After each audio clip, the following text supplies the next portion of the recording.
The first light of dawn touches the white cliffs like a gentle kiss from Ra himself. Kedi stands at the edge of the limestone quarry, his weathered sandals planted firmly on the smooth stone path that generations of workers have worn into the earth. The air is cool and crisp, carrying the sweet scent of morning dew and the faint mineral tang of ancient stone. Below him, the quarry spreads like a vast amphitheater carved into the living rock. Terraced walls of creamy limestone catch the golden light, each layer a page in the earth's ancient story. The stone glows soft and warm, as if lit from within by some divine fire. Kedi breathes deeply, filling his lungs with the sacred air of this place where gods and mortals have worked side by side for countless seasons. He begins his morning ritual, as his father taught him, and his father's father before that. With reverent steps, he descends the carved pathway, his calloused hands trailing along the smooth quarry wall. The stone is cool beneath his palms, but he can feel the warmth building as the sun climbs higher over the Nile Valley in the distance. Each morning, Kedi greets the stone faces individually. Here, a block of perfect limestone waits patiently, its surface unmarked by tool or weather. There, another piece reveals itself through subtle signs only a master quarryman can read. The way shadows fall across its grain, the sound it makes when tapped with a wooden mallet, the almost imperceptible line where the stone wishes to be divided. "Good morning, old friends," he whispers to the walls around him. His voice echoes softly in the dawn stillness, a prayer offered to the spirits of stone who have blessed this quarry since the time of the first pharaohs. The limestone seems to hum in response, a vibration felt more than heard, deep in the bones and heart. As Kedi moves through the quarry, other workers begin to arrive. They come quietly, respectfully, understanding that these early moments are sacred. Seneb the rope maker carries coils of palm fiber over his shoulder, the braided strands strong enough to lower massive blocks without breaking. Young Amenhotep tends the bronze tools, their edges sharp and gleaming in the growing light. The quarry master pauses beside a promising section of wall, placing both hands flat against the stone surface. He closes his eyes and listens, not with his ears, but with something deeper. The stone speaks to those who know how to hear it. It tells of stress and strength, of hidden flaws and perfect grain. It whispers of the temples and monuments it longs to become, the statues of gods and pharaohs waiting to emerge from its crystalline embrace. This particular block calls to him strongly. The limestone here is pure and white as fresh linen, with no dark veins or imperfections to mar its beauty. It would be perfect for the inner sanctuary walls of the new temple, where the morning light would transform it into something ethereal and divine. Around him, the quarry continues its gentle awakening. Workers begin to gather their tools with practiced care. The wedges of hardened wood, the copper chisels worn smooth by countless hands, the stone hammers that ring like temple bells when they strike true.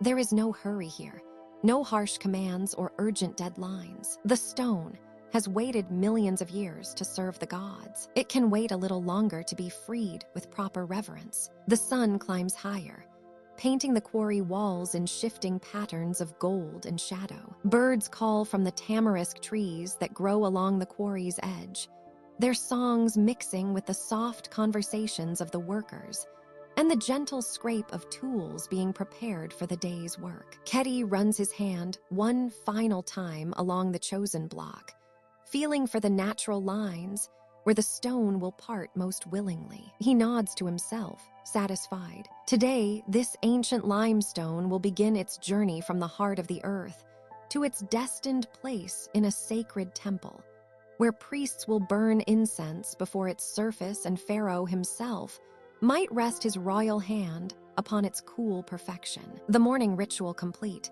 Kedi signals to his team. With careful precision, they begin to position their tools, each movement deliberate and respectful. The stone waits patiently, ready to yield its treasures to these skilled hands that understand its nature, and honor its sacrifice. In the growing warmth of the Egyptian sun, the sacred work of the quarry begins once more, as it has every morning for generations beyond counting, and as it will continue long after the current pharaoh joins his ancestors among the stars. The first rays of dawn filter through the quarry walls as Kedi places his weathered hand against the limestone face. His young apprentice, Amenhotep, watches with wide eyes as the master stonecutter closes his own eyes and tilts his head, as if listening to a whispered conversation only he can hear. "Feel this," Kedi says softly, guiding the boy's small palm to rest beside his on the warm stone. "What do you notice?" Amenhotep furrows his brow in concentration. The limestone feels solid beneath his fingers, sun-warmed and slightly rough. "It's warm," he ventures. Kedi nods approvingly. "Yes, but deeper than that. Press a little harder. Let your hand truly rest there, as if you're greeting an old friend." The boy follows his master's guidance, and gradually his breathing slows to match Kedi's patient rhythm. The quarry around them hums with quiet morning activity. The distant sound of copper chisels tapping against stone, the soft conversations of workers beginning their day, the gentle scraping of sand being swept from work surfaces. "Every piece of limestone," Kedi explains, his voice taking on the cadence of ancient teaching, "holds within it the memory of vast seas that once covered this land. Millions of years ago, where we now stand, coral reefs swayed in warm, shallow waters. Tiny sea creatures lived and died, their shells settling layer upon layer on the ocean floor." As he speaks, his fingers trace invisible patterns on the stone's surface. "These layers became the grain of our stone. Sometimes the grain runs straight and true, like the steady flow of the Nile. Other times, it curves and bends, following the ancient currents of those primordial seas." Amenhotep's eyes widen with wonder. The stone remembers the sea. "In its own way, yes," Kedi replies with a gentle smile. "And if we learn to listen, it will tell us where it wishes to break, where it will hold strong, and where hidden fractures lie waiting." The master stonecutter moves along the quarry wall, his trained eye scanning the limestone surface. His fingers dance across the stone, pausing here and there to feel for subtle changes in texture or temperature. Behind hairline cracks that would be invisible to untrained eyes, he senses the stone's hidden weaknesses, not flaws to be avoided, but natural guides to be respected. "Here," Kedi whispers, stopping at a section where the morning light reveals the faintest of lines running diagonally through the rock face. "Do you see how this crack follows the grain? Nature has already begun our work for us. If we follow this line, the stone will separate cleanly, giving us two perfect blocks instead of forcing one." He reaches into his leather tool pouch and withdraws a piece of charcoal, its tip worn smooth from constant use. With practice strokes, he begins marking the stone, his lines following the subtle patterns only his experienced eye can detect. Each mark flows with the stone's natural architecture, working with rather than against the limestone's ancient structure. "My grandfather taught me that forcing stone is like trying to bend the Nile's course." Kedi continues as he works, his voice settling into the rhythm of shared wisdom. "It can be done, but the river always remembers its true path. Better to follow where the water wishes to go."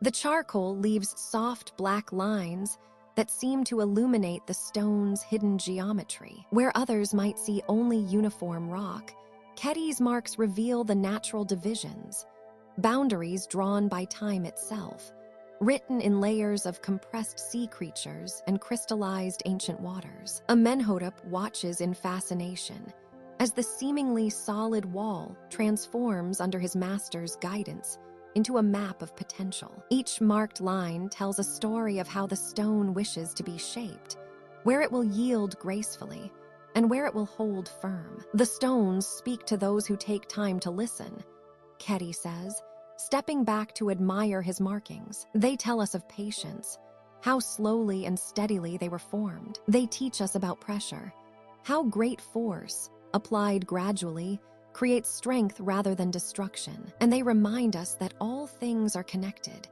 that the sea creatures of long ago live on in the temples and monuments we build today. The sun climbs higher, warming the quarry walls and bringing the limestone to comfortable working temperature. Other craftsmen begin to gather, their own tools ready, but they wait respectfully for Keddy to complete his morning ritual of reading the stone. As the master stonecutter makes his final marks, Amenhotep realizes he's witnessing something sacred, not just the planning of a day's work, but the continuation of an ancient dialogue between human hands and the patient stone that has waited millions of years for this moment of transformation. The limestone glows golden in the strengthening sunlight, its surface now decorated with the charcoal lines that will guide their careful work, turning ancient memory into lasting monuments that will stand for generations yet to come. The first light of dawn touches the quarry walls like fingers of gold, and with it comes the gentle awakening of ancient rhythms. You hear it before you see it, the soft, measured tapping of copper against stone, a sound that has echoed through these sacred hollows for generations beyond counting. Keddy stands at the edge of the great pit, his weathered hands wrapped around a cup of warm barley tea, steam rising in the cool morning air. Below him, the quarry comes alive with the quiet industry of skilled craftsmen, each movement deliberate and practiced, each strike of tool against stone part of a symphony older than memory. The workers arrive as they have for countless mornings, their copper chisels catching the early light. These tools, blessed by the temple priests and sharpened by master smiths, are extensions of the men who wield them. The metal glows warm in their hands, copper chosen not for its hardness, but for its gentle persistence.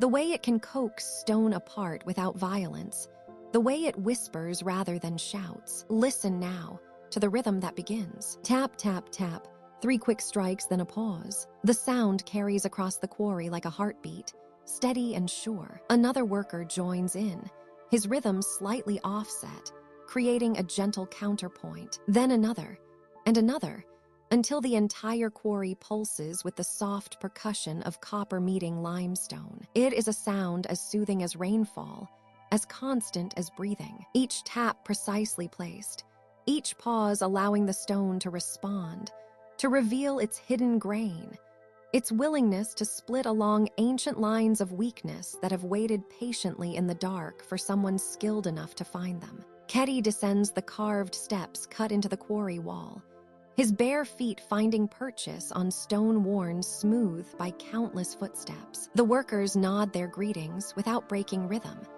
a practice so ingrained that speech and stonework flow as one seamless art. At the base of the quarry lies their current challenge, a massive block of limestone, pale as desert sand, destined for the foundation of a new temple to Ptah. It stretches longer than 3 men lying end to end, wider than a man can reach with outstretched arms. This is no ordinary stone.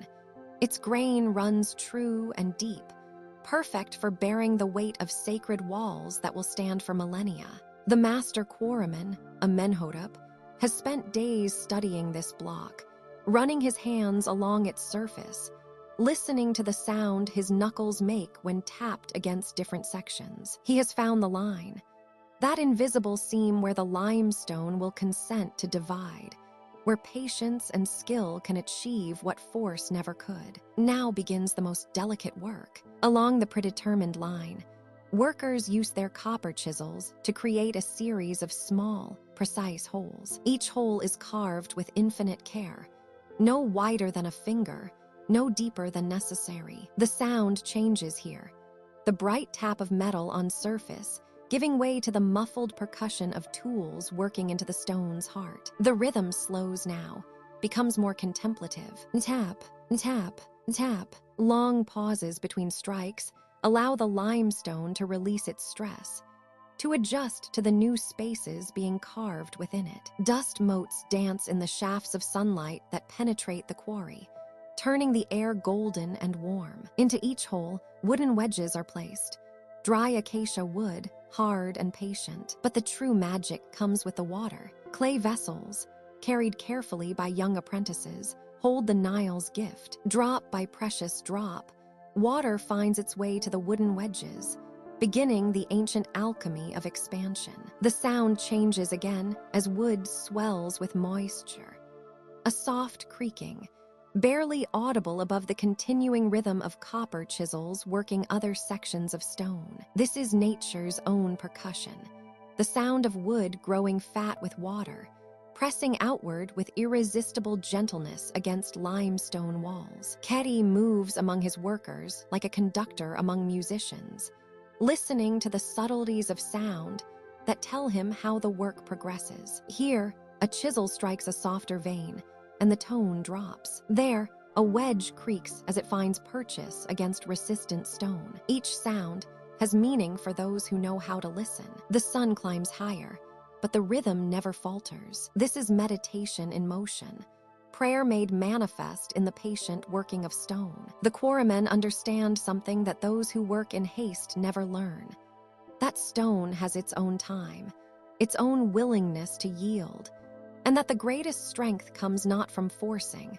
but from finding harmony with the ancient forces that shaped these rocks beneath primordial seas. As afternoon approaches, the wooden wedges have done their work. A hairline crack appears along Amenhotep's chosen line, so thin it barely catches the light. The rhythm of the chisels softens to whispers now, the final gentle coaxing that will free the stone from its patient slumber, ready to become part of something greater, something sacred, something eternal. The first light of dawn paints the quarry walls in shades of amber and gold, and today carries a different energy than the days of cutting and shaping. Today is a day of departure, of stones beginning their sacred journey toward immortality. Keddy stands at the edge of the work area, watching as the massive limestone blocks, some as tall as 3 men and weighing more than 20 oxen, are prepared for their passage to the river. The wooden sledges have been soaking in the Nile since before sunrise,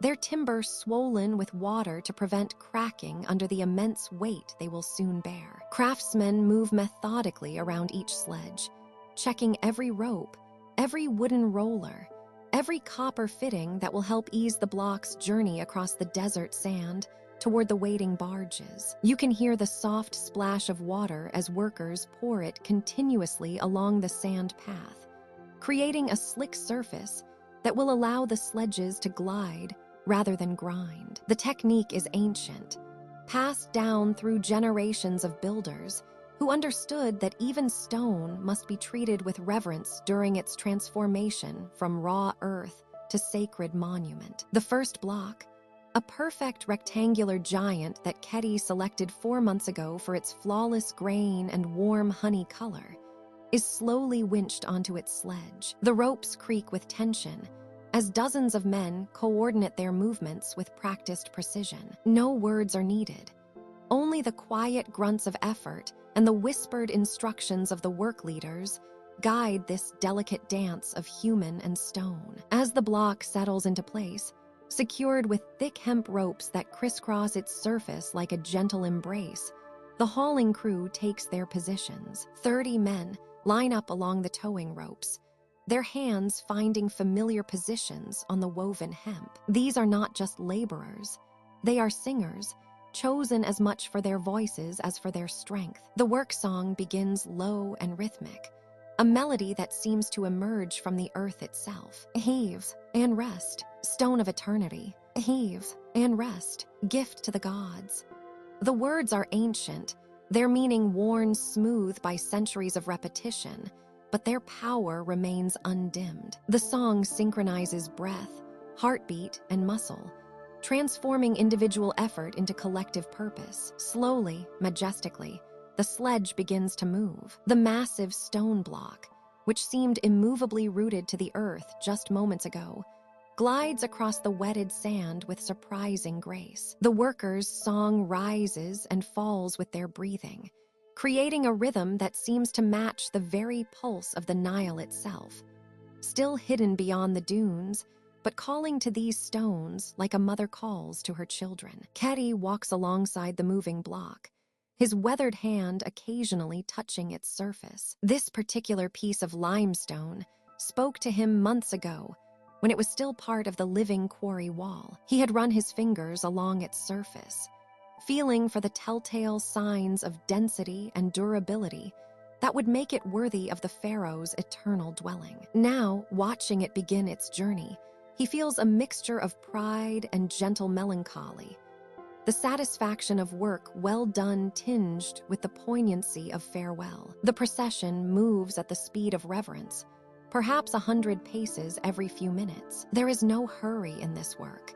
These stones have waited millions of years in the earth, and they can wait a little longer to reach their destiny. The desert sun climbs higher, but the steady song of the haulers continues, joined now by the workers preparing the next sledge, and the next, creating a symphony of human effort that echoes off the quarry walls. As they crest the final dune before the river, the Nile spreads before them like a ribbon of liquid silver in the morning light. The waiting barges bob gently at their moorings, their wooden hulls darkened with age and countless journeys between quarry and construction site. Each barge is a marvel of engineering in its own right, designed to carry tremendous weight while navigating the Nile's seasonal changes with grace and safety. The song changes as they approach the water's edge, shifting from the rhythm of hauling to the cadence of loading. Workers on the barges add their voices to the chorus, creating harmonies that drift across the water like morning mist. This is not merely transportation. It is ceremony, ritual, a sacred passing of responsibility from quarry to river, from extraction to installation. Keddy watches as his stone is carefully positioned on the barge's deck, cradled in wooden supports that will protect it during its journey downstream. Soon it will reach the pyramid site, where other craftsmen will guide it to its final resting place in the pharaoh's eternal home. The stone whisperer's work is complete, but the stone's true purpose is just beginning. As the barge disappears around the river's bend, Keddy turns back toward the quarry, where tomorrow's stones wait patiently in the earth for their own moment of awakening. The morning sun cast long shadows across the quarry. When the dust cloud appeared on the horizon, Keddy paused in his examination of a freshly cut block, watching as the procession drew nearer. A sedan chair carried by 4 bearers, flanked by scribes with their reed cases and papyrus rolls. The royal architect had arrived from Memphis, just as the message birds had foretold 3 days prior. Amenhotep emerged from his chair with the fluid grace of a man accustomed to reverence. His white linen kilt was pristine despite the journey, and golden amulets caught the sunlight at his throat. His eyes, dark as polished obsidian, swept across the quarry with the practiced assessment of one who had overseen the construction of temples from Thebes to the Delta. Master Keddy, Amenhotep's voice carried the cultured tones of the royal court. The pharaoh speaks highly of your quarry's reputation. Show me what stones you have prepared for the temple of Ptah. Keddy inclined his head respectfully and gestured toward the neat rows of cut blocks. We have been blessed by the gods, honored architect. Come, let me show you what the limestone has yielded. They walked slowly between the stacks of dressed stone, Keddy's weathered hands trailing along the smooth surfaces. These blocks here, he said, pausing beside a collection of cream-colored stones, were cut from the deepest part of our quarry. See how fine the grain. No fossils, no impurities, perfect for the inner sanctuary where the god will dwell. Amenhotep knelt beside the stones, running his palm across their surface. The limestone was cool to the touch, dense and uniform, excellent quality. And these, he indicated a row of slightly darker blocks from the middle stratum, still fine, but with more character in the grain. These will serve well for the outer walls, where the morning light will play across their surface and bring warmth to the stone's natural patterns. The architect nodded approvingly, making notations on his papyrus as his scribes recorded measurements. They continued their inspection, Ketty explaining the subtle differences in each stone type, the way certain beds yielded harder limestone perfect for foundation work, while others provided softer material ideal for detailed carving. The masons in Memphis will be pleased, Amenhotep said as they completed their circuit of the prepared blocks. Your reputation for quality is well-deserved. As the sun climbed higher, casting shorter shadows across the quarry floor, Ketty led his guest to a shaded area where his wife had prepared a simple meal. They sat on reed mats, sharing fresh bread still warm from the morning baking, along with cheese wrapped in broad leaves and cool beer from clay jars sealed with beeswax. Tell me about the temple's design, Ketty said, offering his guest a portion of bread topped with sweet dates. It helps to know the sacred purpose of each stone we cut. Amenhotep's eyes brightened as he spoke of his architectural vision. The temple will face the rising sun, with columns that mirror the papyrus plants growing along the sacred lake. The sanctuary will be elevated on a platform of your finest limestone, creating a bridge between earth and heaven. He traced geometric patterns in the sand beside their mat, showing how the temple's proportions followed the golden ratio that appeared throughout nature. See how the entrance hall's width relates to its length, and how the inner chambers create sacred rectangles that echo the harmony of creation itself. Ketty watched with fascination as the architect explained how each dimension held religious significance. The number of columns, the height of the walls, even the thickness of the blocks all followed mathematical relationships that connected the earthly temple to cosmic order. The stones you provide become more than building material. Amenhotep continued, taking a sip of the cool beer. They become part of a sacred equation, each block precisely placed to channel divine energy. When the morning sun strikes the eastern wall at the equinox, its light will travel through the temple in a straight line to illuminate the god's statue in the inner sanctuary. The afternoon grew peaceful as they discussed the spiritual mathematics of architecture. Ketty found himself seeing his quarry work in a new light, not just the cutting and shaping of stone, but participation in a grand design that would stand for thousands of years, housing the presence of the gods and serving the spiritual needs of generations yet unborn. As shadows began to lengthen again, Amenhotep rose and brushed the sand from his kilt. Your stones will serve the gods well, Master Ketty. When the temple is complete, you must visit Memphis to see how your limestone has been transformed into a dwelling place for the divine.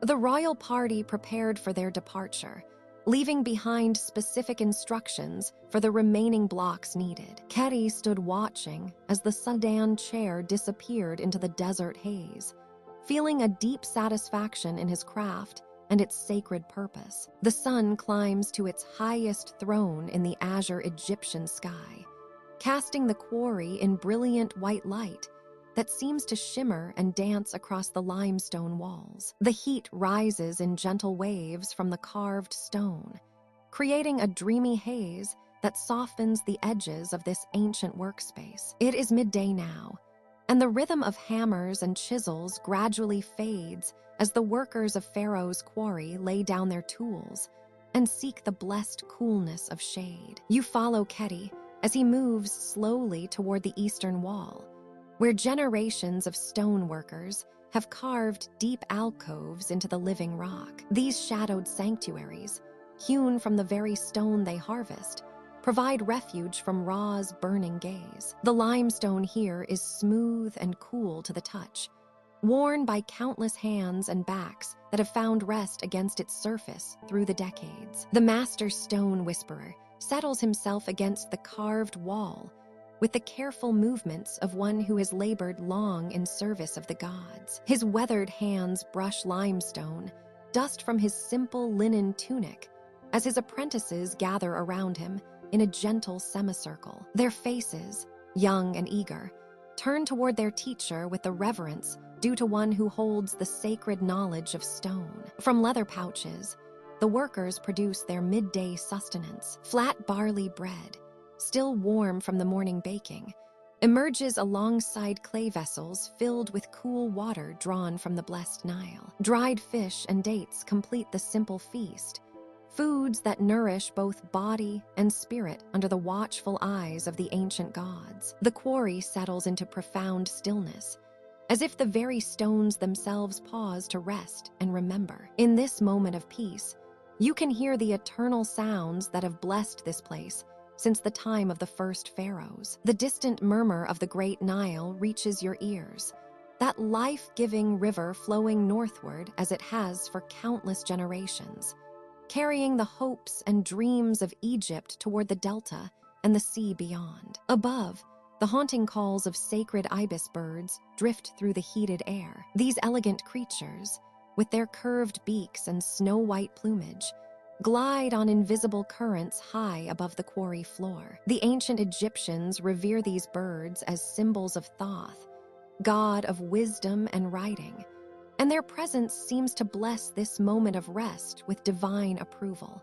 Keti's voice rises soft and measured as he begins to share the stories that apprentices treasure above all earthly possessions. His words paint pictures of great monuments that have risen from these very stones. He speaks of the temple at Karnak, where massive columns carved from this quarry's limestone support roofs that touch the heavens. His hands move gently as he describes the delicate hieroglyphs he has helped to shape, each sacred symbol carrying the weight of eternity. The master's eyes grow distant as he recalls the Great Pyramid of Khufu, where limestone from these quarries formed the outer casing that once gleamed like a jewel in the desert sun. His voice takes on an almost musical quality as he describes the precision required, the way each block must fit perfectly with its neighbors, creating harmony from individual pieces of stone. One of the younger apprentices asks about the pharaoh's new tomb,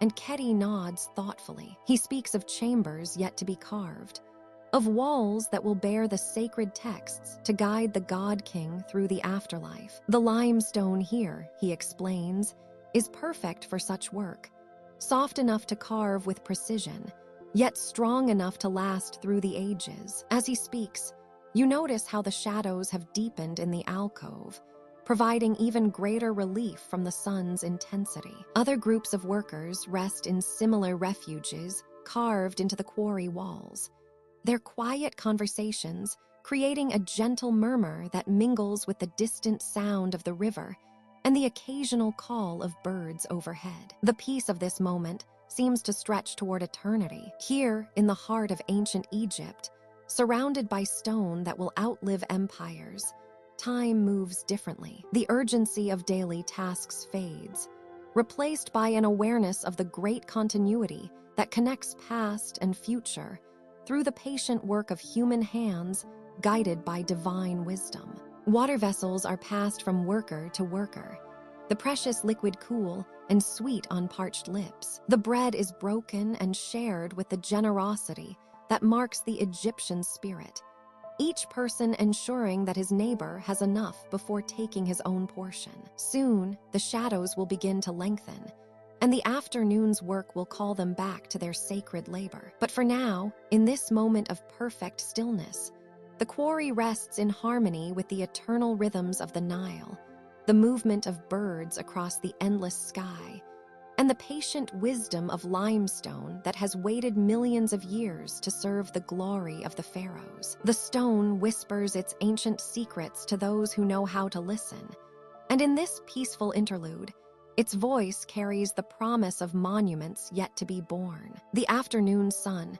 hangs low over the quarry, as Keti's weathered hand beckons you deeper into the limestone maze. His eyes, bright with purpose despite his 70 years, guide you away from the familiar work paths where other craftsmen chip and carve. The sound of hammers grows distant, replaced by the whisper of your sandals against smooth stone worn by countless footsteps over decades. "Come, young one," Kedi murmurs, his voice carrying the weight of secrets. "Today you will see what few eyes have witnessed." You follow him through a narrow passage between two towering limestone walls, their surfaces gleaming pale gold in the slanted light. The air here feels different, cooler, touched by shadows that seem to hold their breath. Ancient tool marks score the walls in precise patterns.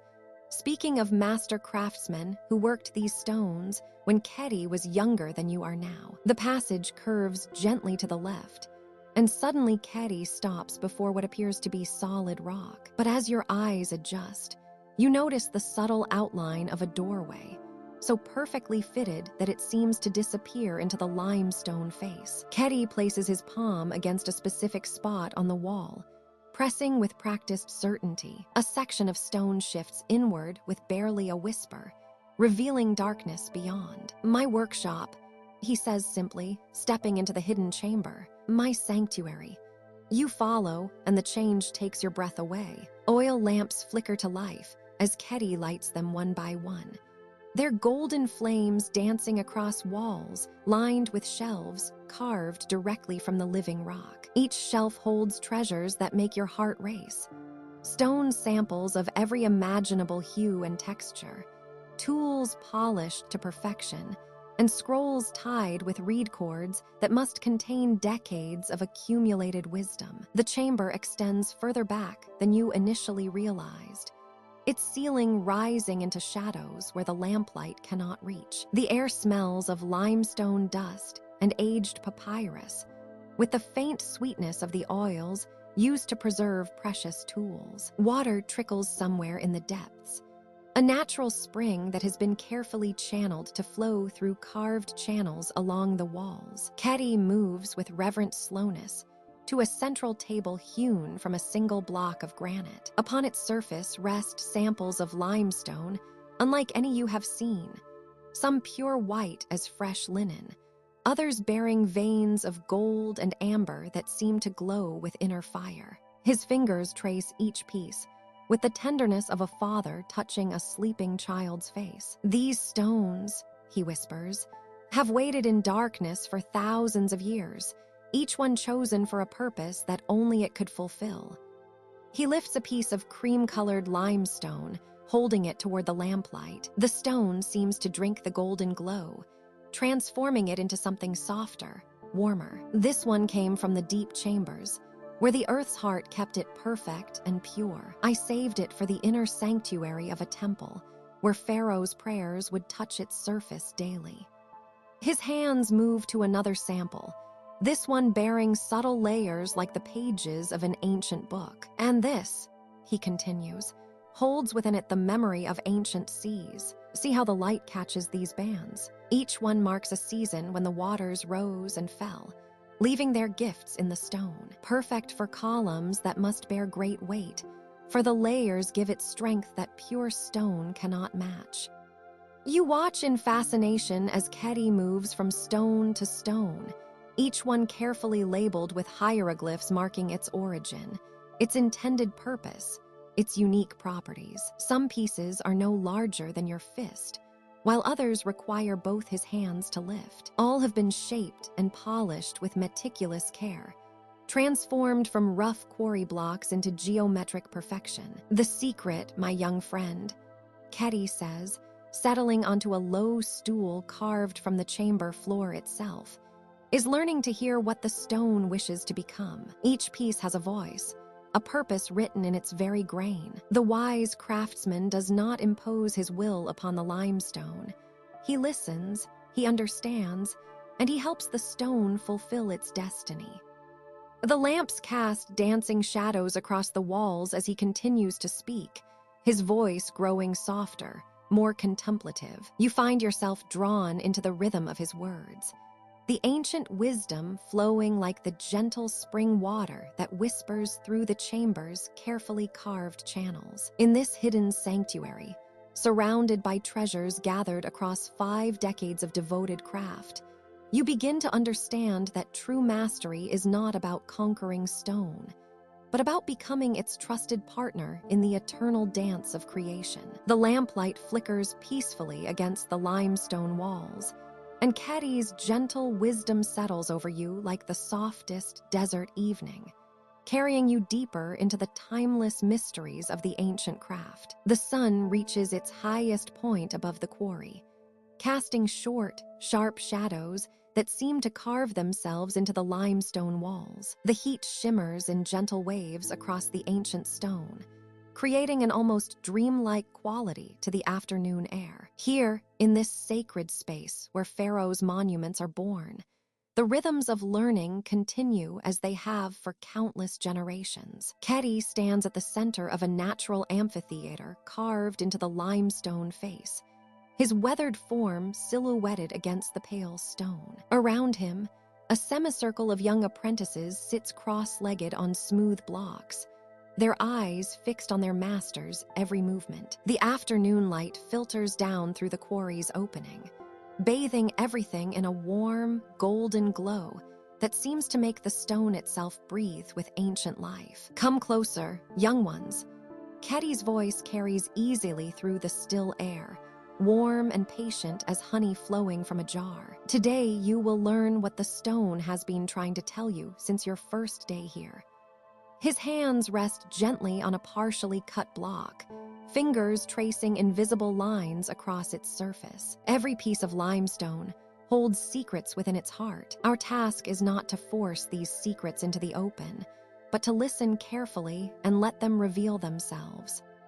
The apprentices lean forward, their young faces serious with concentration. Among them sits Amenemheb, barely 14, his calloused hands already showing the marks of stone dust and careful work. Beside him, Senebke adjusts his grip on a copper chisel, mimicking the way Keti holds his own tools with such natural grace. Keti lifts his bronze adze, the metal gleaming in the afternoon sun like liquid gold. But instead of striking the stone immediately, he pauses, closing his eyes and placing his free hand flat against the limestone's surface. "Feel this," he says softly, his voice taking on the reverent tone reserved for the most sacred teachings. The stone speaks through touch before it speaks through sound. One by one, the apprentices approach, placing their palms against the block where Keti's hand rests. Under his guidance, they learn to feel the subtle variations in texture, the almost imperceptible changes that signal where the stone's natural grain shifts and flows. Here, Keti murmurs, guiding young Amenemheb's fingers to a particular spot. "Do you feel how the limestone becomes slightly cooler? This tells us of a natural weakness, a place where the stone wishes to part." The afternoon air fills with the quiet sounds of discovery as each apprentice takes their turn, learning to read the stone's hidden language through their fingertips. A gentle breeze stirs through the quarry, carrying with it the distant sound of the Nile's waters and the sweet scent of papyrus growing along its banks. Time seems to slow and stretch, as if the ancient quarry itself encourages this patient sharing of knowledge. Keti demonstrates the proper grip on his chisel, his movements deliberate and unhurried. "Watch how I align the tool with the stone's natural grain," he explains, his voice never rising above the peaceful murmur that has become his trademark. "We do not fight the limestone. We dance with it, move with its rhythms, follow the pathways it offers us." He strikes the chisel with his wooden mallet, not with force, but with precise intention. The sound that rings out is clear and musical, like a temple bell calling the faithful to prayer. A perfect line appears in the stone, following exactly the path that Keti's experienced hands had traced moments before. The apprentices watch in wonder as their master continues the demonstration, each strike of the mallet creating a song of stone and metal that echoes softly off the quarry walls. With each careful blow, the limestone reveals more of its inner structure, until finally, a clean section separates from the main block with a satisfying crack that seems to sigh with completion. "You see," Keti says, setting down his tools and running his hands along the newly cut surface, The stone was ready to give us this piece. We simply helped it find its way. The cut surface gleams smooth and pale in the afternoon light, so perfectly finished it seems almost to glow from within. As the sun begins its slow descent toward the western cliffs, Quarries invites each apprentice to try the technique for themselves. Under his patient guidance, young hands learn to feel for the stone's natural rhythms, to listen for the quiet whispers that reveal where limestone wishes to yield. The afternoon passes in this gentle communion between human and stone, teacher and student, past and future. The quarry walls seem to absorb their concentrated efforts, holding the knowledge shared here safe within their ancient embrace, ready to pass it on to the next generation of stone whisperers who will one day stand where Quarries stands now. The afternoon sun cast long, golden shadows across the quarry as footsteps approached along the ancient pathway. Quarries looked up from his final inspection of the morning's work, wiping stone dust from his weathered hands. A figure emerged from the shimmering heat. Amenemheb, the royal scribe, his pristine white linen robes a stark contrast against the warm sandstone backdrop. In his arms, he carried the sacred tools of his trade: papyrus scrolls, reed pens, and a palette of deep black and red ink that caught the light like liquid obsidian. The scribe moved with the measured dignity of one who served the pharaohs building projects directly. His sandals whispered against the stone as he approached the neat rows of finished blocks, each one standing like a silent monument to the morning's labor. Quarries felt a familiar flutter of anticipation in his chest. This moment of judgment would determine whether their work was worthy of the sacred temples and eternal monuments that would house the gods themselves. Amenemheb set his writing materials carefully on a flat stone that had been polished smooth by countless generations of workers. He unfurled his longest scroll with practiced precision, the papyrus catching the warm breeze like a sail. The rustling sound seemed to harmonize with the distant calls of ibis birds returning to their nests along the Nile, their wings casting fleeting shadows across the quarry floor. The inspection began with ceremonial solemnity. The scribe approached the first block, running his hands along its surface with the sensitivity of a physician examining a patient. His fingers traced every edge, every corner, searching for imperfections that might compromise the sacred architecture. Quarries watched, holding his breath, as those experienced hands found nothing but smooth perfection. With a satisfied nod, Amenemheb dipped his reed pen in black ink and began inscribing the first hieroglyphic mark. The symbol for Temple of Ammon appeared on the stone's surface, followed by smaller marks indicating its specific placement within the grand design. Each stroke of the pen seemed to transform the humble block into something sacred, something touched by divine purpose. The wet ink gleamed like tiny beetles in the afternoon light before slowly absorbing into the porous limestone. Block after block received the scribe's careful attention. Some were marked for the great columns that would support the temple's roof, others for the inner walls that would shelter the most sacred chambers. A particularly fine specimen, carved with exceptional precision, received the mark of the Holy of Holies, the innermost sanctuary where only the high priest would walk. Quarries felt his chest swell with quiet pride as he watched his morning's work, transformed from simple stone into components of eternity. The rhythm of inspection became almost meditative. The soft scratch of reed on stone, the gentle rustle of papyrus as Amenemheb updated his records, the distant sound of workers preparing the evening meal. All these sounds wove together like a peaceful symphony. The quarry, which had been alive with the percussion of hammers and chisels just hours before, now hummed with the quieter music of completion and approval. As the sun began its descent toward the western cliffs, painting the limestone walls in shades of amber and rose, the final block received its sacred markings. Amenemheb straightened his back and surveyed the day's harvest with evident satisfaction. 43 perfect blocks lay ready for transport, each one bearing the hieroglyphic seal of approval that would grant it passage into sacred space. The scribe carefully rolled his papyrus and secured his writing implements, his movements unhurried and graceful. He paused to share a few quiet words with Ketty about the exceptional quality of the work, his voice carrying the warm appreciation of one craftsman acknowledging another. In the ancient quarries, such recognition was worth more than gold.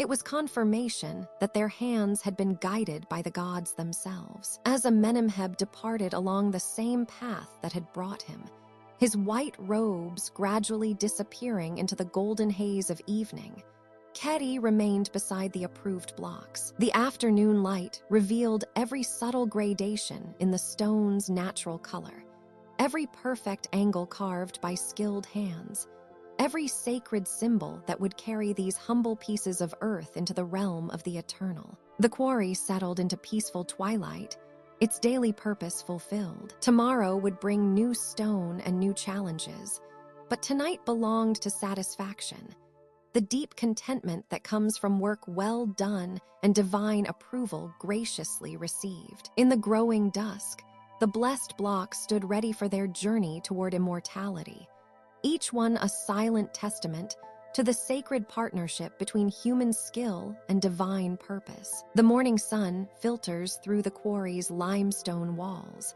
casting a golden glow across the ancient workspace, where Ketty kneels beside a particularly magnificent block of stone. His weathered hands move slowly across its surface, fingers tracing patterns that seem almost invisible to untrained eyes. The limestone gleams pale cream in the light, its surface smooth as silk, where countless hands have shaped and polished it over the generations. Come closer, young ones. Ketty's voice carries the gentle authority of decades spent learning the secrets of stone. His apprentices gather around him, their shadows falling across the limestone block like the petals of a flower. This piece here, she is special, very special indeed.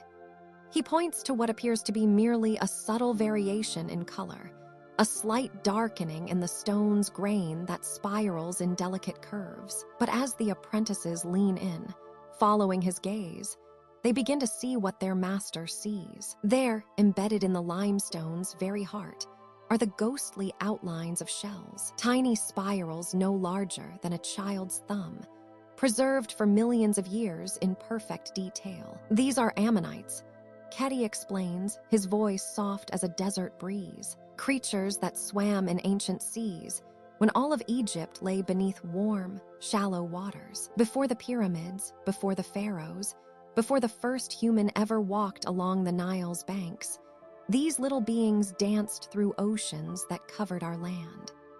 His finger traces the spiral of one particularly clear fossil, and the apprentices can almost see the creature that once lived within that elegant shell. The limestone seems to shimmer with memory, holding within its crystalline structure the echoes of waves that lapped against shores that no longer exist. And here, Ketty continues, moving his hand to another section of the block. Do you see these branching patterns, like tiny trees made of stone? The apprentices nod, their eyes adjusting to the subtle variations in the limestone's texture. These are coral formations. Once, great reefs grew where we now stand, teeming with fish and sea creatures of every color imaginable. The old master's voice takes on a dreamlike quality as he speaks, painting pictures of an Egypt lost to time. Close your eyes, he whispers, and his apprentices obey. Listen to the stone. Can you hear it? The memory of ancient tides, the whisper of prehistoric currents flowing over coral gardens that stretched as far as the eye could see.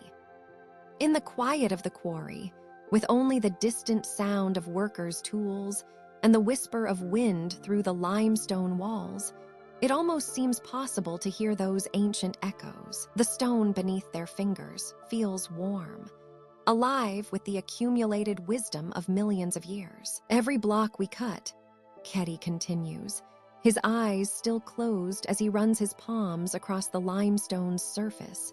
Every statue we carve, every temple wall we help to build, it all contains these stories. The pharaoh's tomb is lined with the memories of ancient seas. The Sphinx gazes across the desert with eyes carved from stone that once knew the touch of ocean currents. One of the younger apprentices, a boy named Seneb, opens his eyes and looks at the limestone with new wonder. "Master, how do you see all of this? To me, it just looked like stone." Keti chuckles softly, the sound like water bubbling over smooth rocks. "Patience, young Seneb. The stone speaks to those who take time to listen. You must learn to quiet your mind, to let your fingers feel what your eyes cannot always see. The limestone remembers everything. The weight of water above it, the slow dance of sediments settling layer upon layer, the gradual transformation from sea floor to solid stone." He stands slowly, his joints creaking like the settling of old wood. Around them, the quarry continues its ancient work, the sound of chisels and hammers creating a rhythm as old as civilization itself. But now, in this moment of quiet teaching, that rhythm seems to echo the heartbeat of the earth itself, the slow pulse of geological time. "When we work with stone," Keti says, gathering his tools with practiced movements, "we become part of that story. Our hands join the endless chain of creation that began with those ancient seas and will continue long after we return to dust. The limestone remembers our touch, just as it remembers the touch of every creature that ever lived within its embrace." The apprentices rise, their understanding deepened, their reverence for their craft transformed. As they return to their work, each chisel strike carries new meaning. They are not merely shaping stone.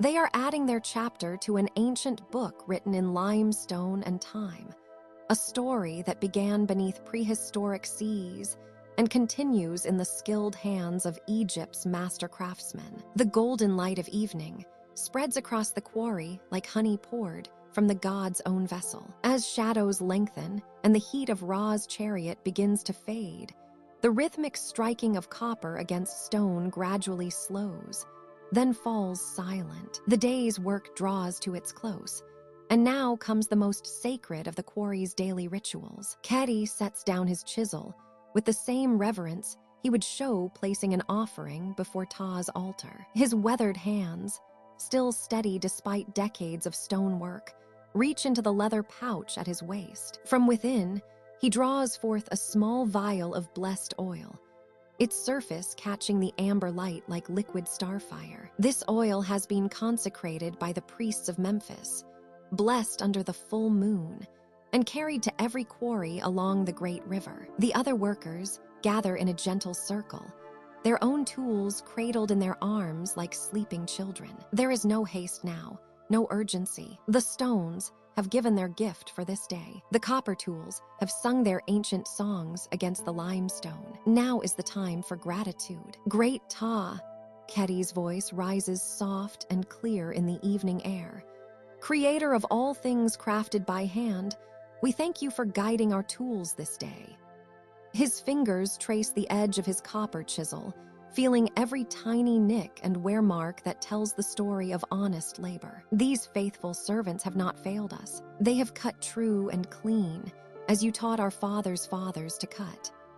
Around the circle, weathered hands move in practiced ritual. Each worker pours a few precious drops of the sacred oil onto a scrap of linen. The oil gleams like molten gold, carrying within it the prayers of countless craftsmen who have blessed their tools beneath Egyptian skies. There is something deeply peaceful in this moment, something that connects these men not only to their work, but to the very rhythm of creation itself. Old Seneb, his beard now silver as moonlight on the Nile, cradles his copper hammer with the tenderness of a grandfather holding his newest grandchild. His fingers trace the smooth wooden handle, worn perfectly smooth by decades of faithful grip. He whispers a private prayer of thanks, remembering the first day his father placed this very hammer in his young hands. The oil spreads across the copper surfaces, like a blessing made visible. Each tool gleams in the fading light,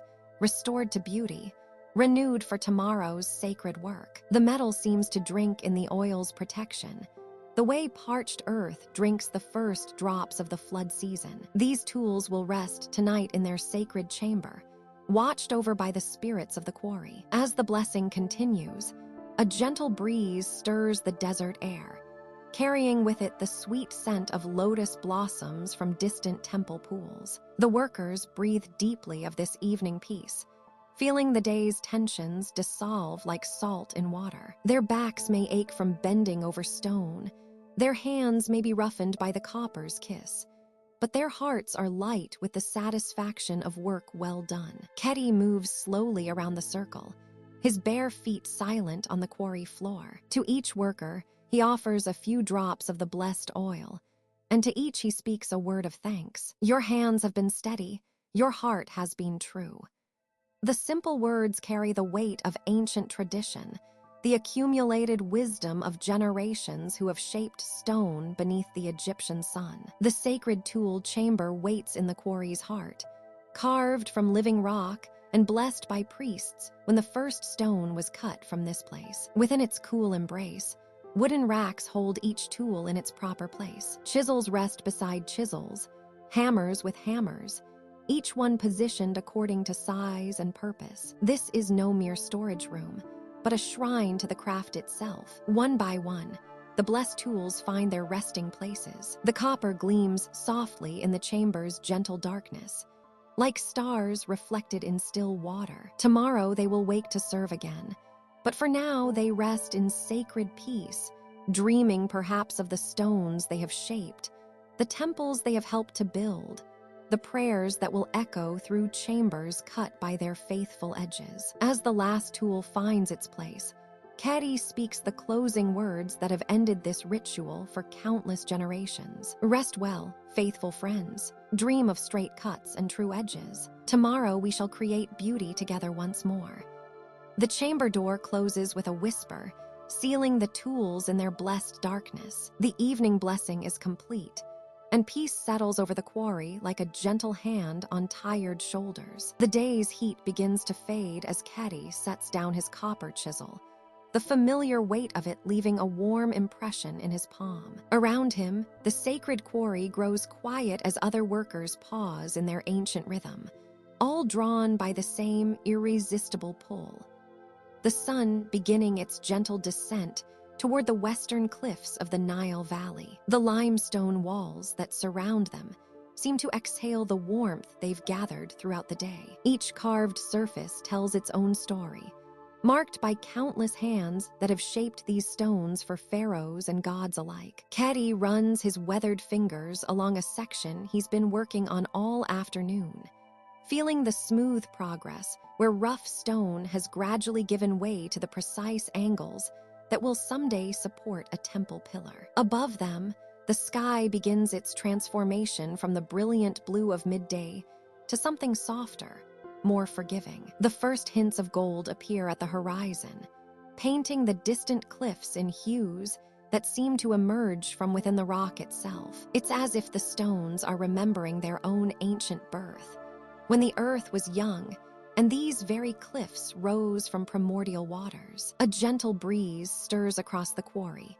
carrying with it the green scent of the Nile's edge where papyrus grows thick and tall. The air moves through the carved channels and walkways with a whisper, as if the stones themselves are breathing, inhaling the day's heat, exhaling the cool promise of evening. Keddy closes his eyes for a moment and listens to this stone song, a melody he's known since his father first brought him here as a boy. The sun sinks lower, and now the entire valley spreads before them like a great scroll painted in amber and rose. The Nile itself catches the light, transforming from its usual brown flow into a ribbon of molten copper that winds between the green strips of cultivated land. Along its banks, he can see the tiny figures of farmers making their way home, their workboats dark silhouettes against the gleaming water. Somewhere across the river, temple bells begin their evening call,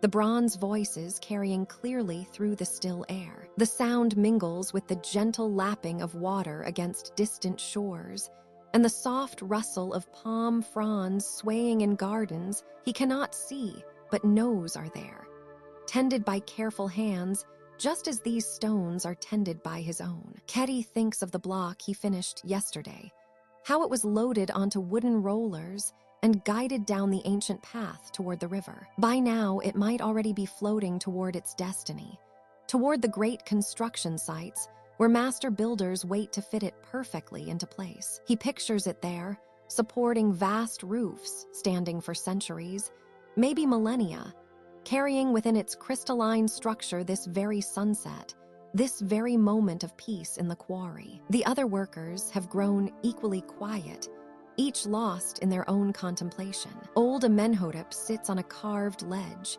his hands folded in his lap, watching the light play across the stone faces around them. Young Seneb leans against his work area, his eyes following the flight of ibises as they make their way toward evening roosts along the river. As the sun continues its descent, the shadows in the quarry deepen to purple, while the high walls still glow with captured light. The temperature drops just enough to bring relief to sun-warmed skin, and somewhere a nightingale begins its first tentative notes, practicing for the concert that will come with full darkness. The limestone cliffs across the valley now blaze with color, rose and gold and deep amber, as if lit from within by some divine flame. Keddy has seen this sight thousands of times, yet tonight it seems particularly beautiful, particularly precious. Perhaps because he knows that tomorrow there will be new stones to shape, new contributions to make to the eternal project of honoring the gods and pharaohs. The breeze carries new scents now,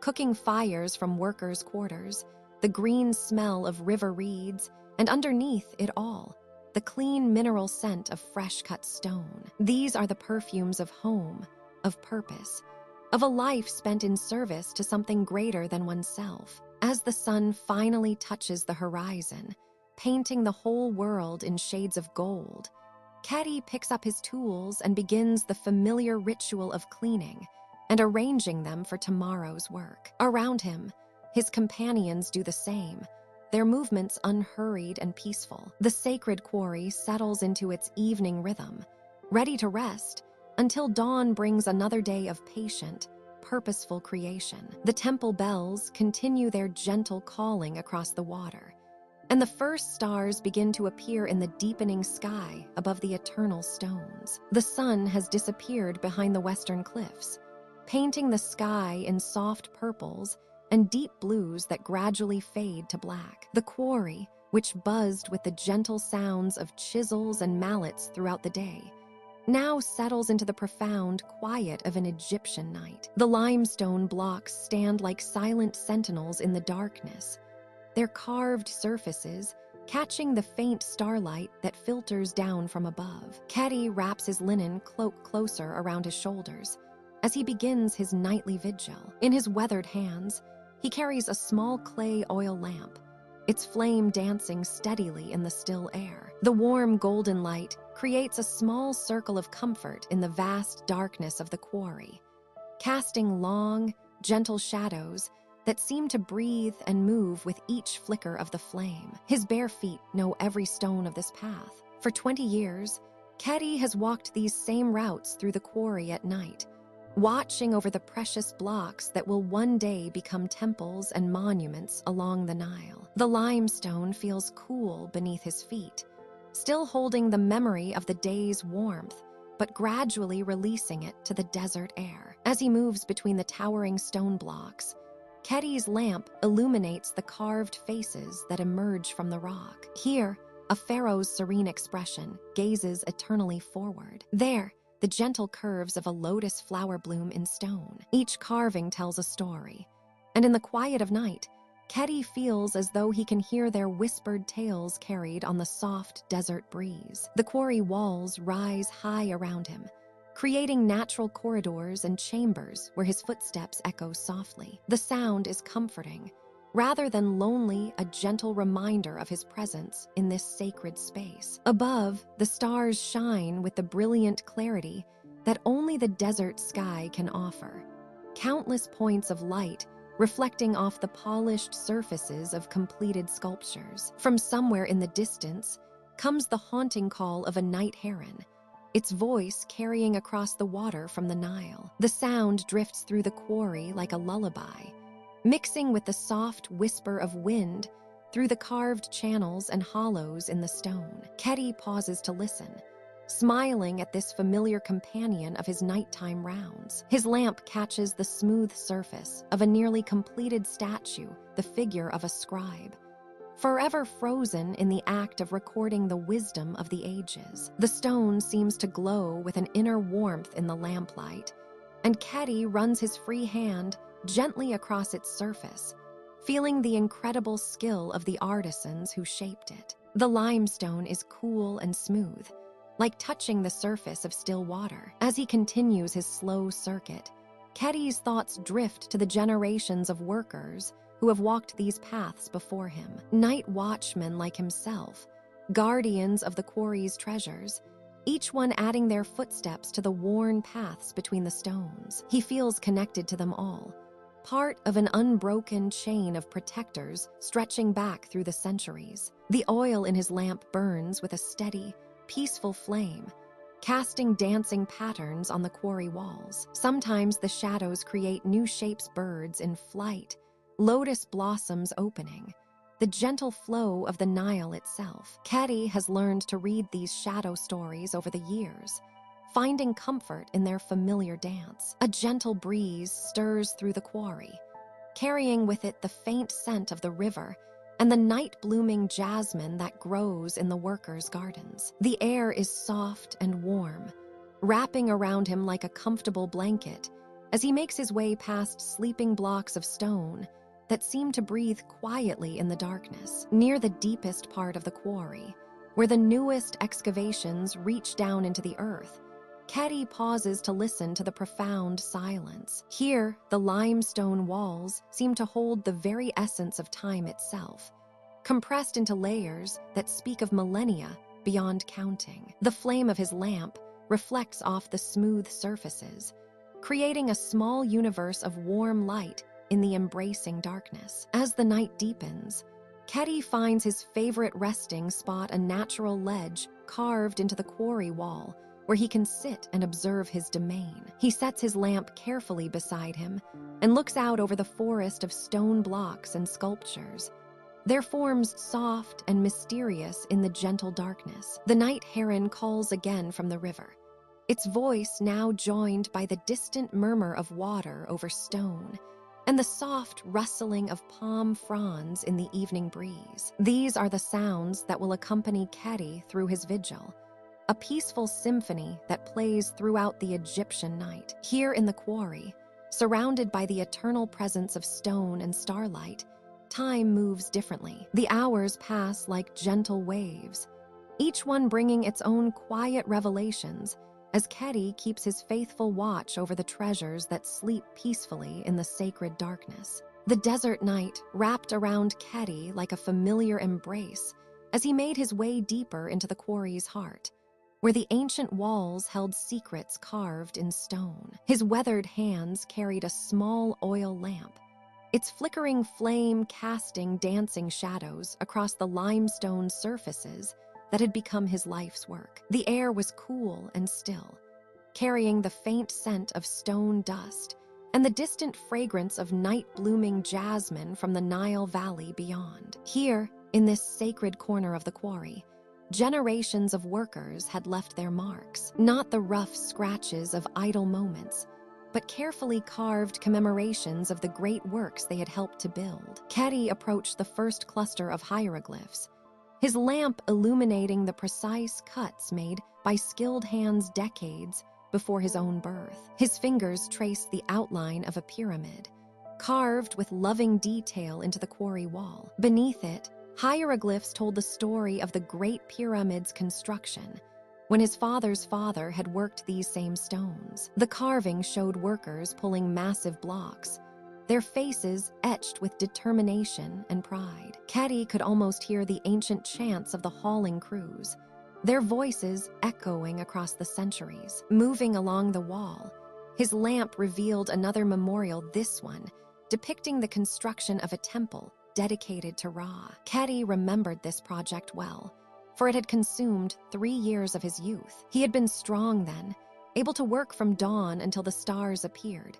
his hands sure and steady on the copper tools. The carved relief showed the temple's completion, with priests making offerings to the sun god, and somewhere in that crowd of tiny figures, Caddy knew his younger self was represented. The flame of his lamp wavered as a gentle night breeze found its way into the quarry's depths. In the shifting light, the carvings seemed to move, as if the ancient workers were still laboring, still proud of their contributions to Egypt's eternal glory. Caddy paused before a particularly elaborate section of wall, where the story of a pharaoh's tomb was told in intricate detail. This memorial was his own work, carved during the long evenings after a day spent cutting stone for the royal burial chamber. Every hieroglyph had been placed with care, every figure proportioned according to the sacred traditions. The carving showed the moment when the massive granite sarcophagus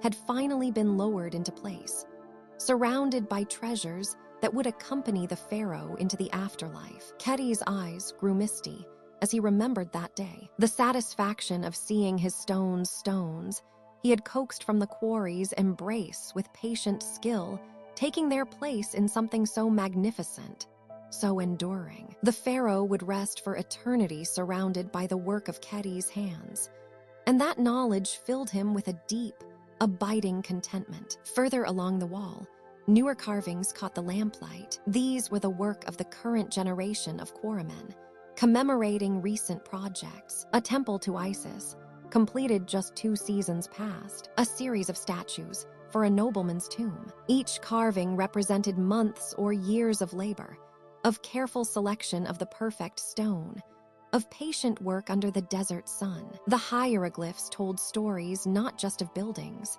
but of the men who built them. Here, a carving honored a master quarryman who had passed to the afterlife, his wisdom living on in the techniques he had taught. There, another memorial celebrated the completion of a particularly challenging extraction, where a massive obelisk had been freed from the living rock without a single crack. Caddy set his lamp on a natural ledge in the stone and sat before the wall of memories. The quarry was utterly silent now, save for the soft whisper of wind through the carved passages. Above him, the stars wheeled in their eternal dance, the same stars that had watched over every project commemorated here. In the gentle glow of his lamp, Caddy could see his own reflection in the polished surface of a nearby stone. His face was lined now, his beard gone gray, but his eyes still held the same love for his craft that had driven him as a young man.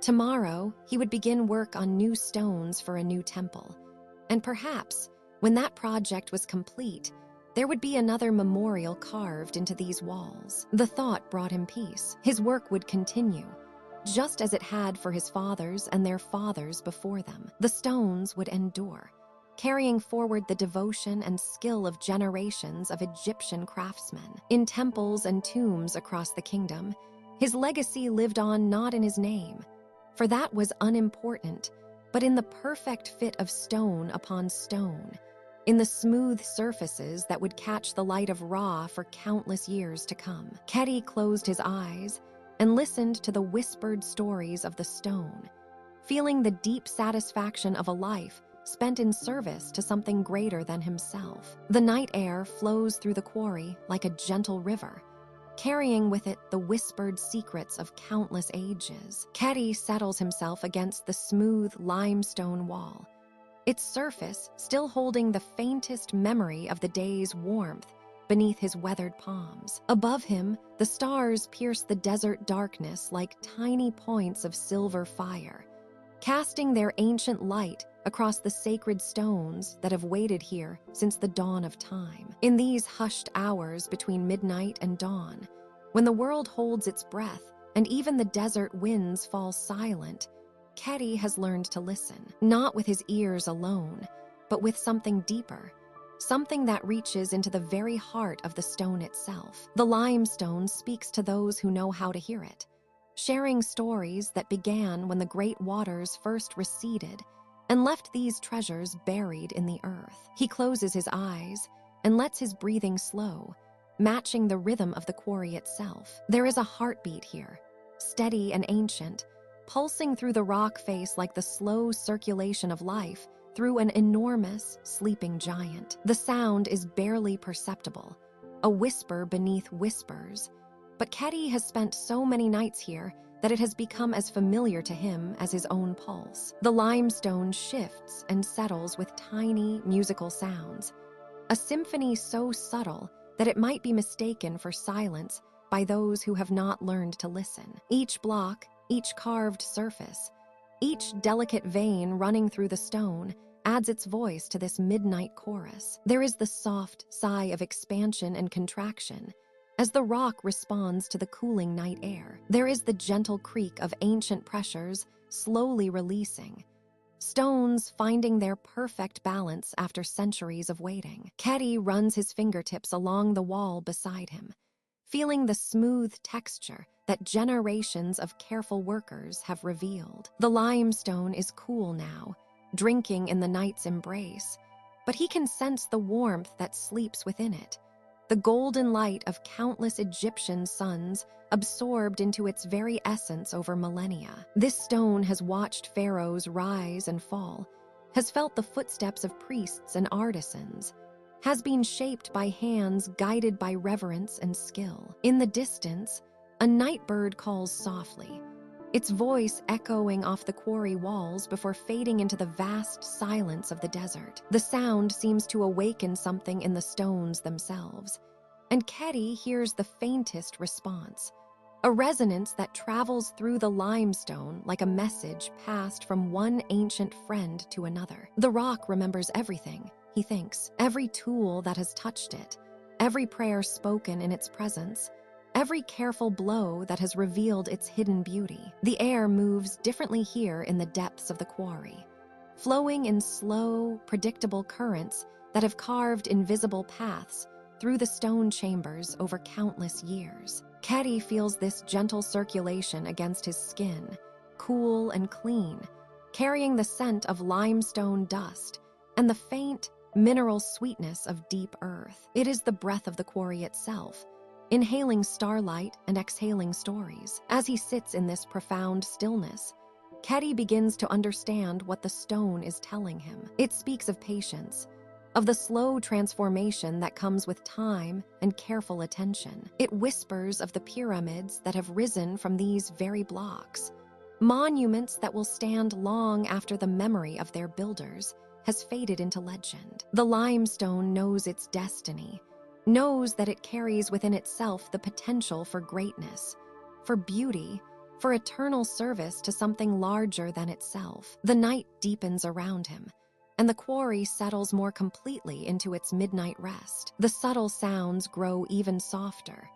but somehow clearer, as if the darkness itself is listening and translating the stone's ancient language. Keddy feels a profound peace washing over him, the same calm that has blessed this place for thousands of years. He knows that soon the eastern horizon will begin to pale with the first hint of dawn, and the quarry will slowly wake from its nighttime dreams. The workers will return with their tools and their songs, and the careful harvest will begin again. But for now, in these precious hours of darkness and silence, the stone speaks freely of mysteries that daylight might never reveal. Keddy opens his eyes to find the stars still burning overhead, their light reflected in the pale surfaces of the limestone walls around him. The quarry breathes on, patient and eternal, holding its secrets close while sharing just enough wonder with those who have learned to listen to its midnight song. As the first whisper of dawn touches the eastern horizon,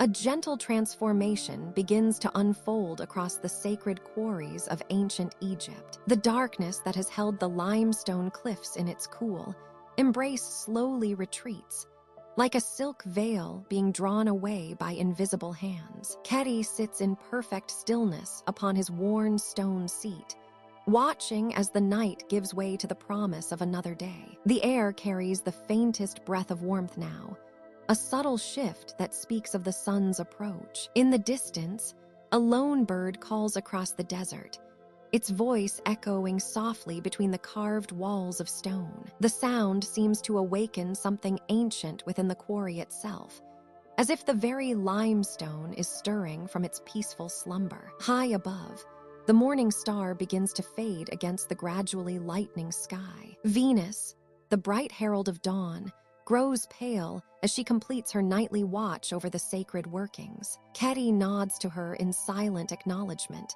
one guardian greeting another as their shifts change with the turning of the world. The first ray of sunlight, thin as a golden thread, touches the uppermost edge of the white cliffs. Where the light meets stone, a soft glow begins to spread, as though the limestone is awakening from within. The cliff face, which appeared almost ghostly in the moonlight, now reveals its true nature: warm, living rock that has waited patiently through the cool hours of night. Ketty rises slowly from his vigil, his joints stiff from the long hours of watching. He stretches his arms toward the brightening sky, feeling the night's tension leave his muscles. Around him, the quarry begins to reveal itself in greater detail as the light grows stronger. The careful cuts made by skilled hands, the smooth surfaces where master craftsmen have worked their magic upon the stone, all of it emerges from shadow like secrets being gently shared. The limestone faces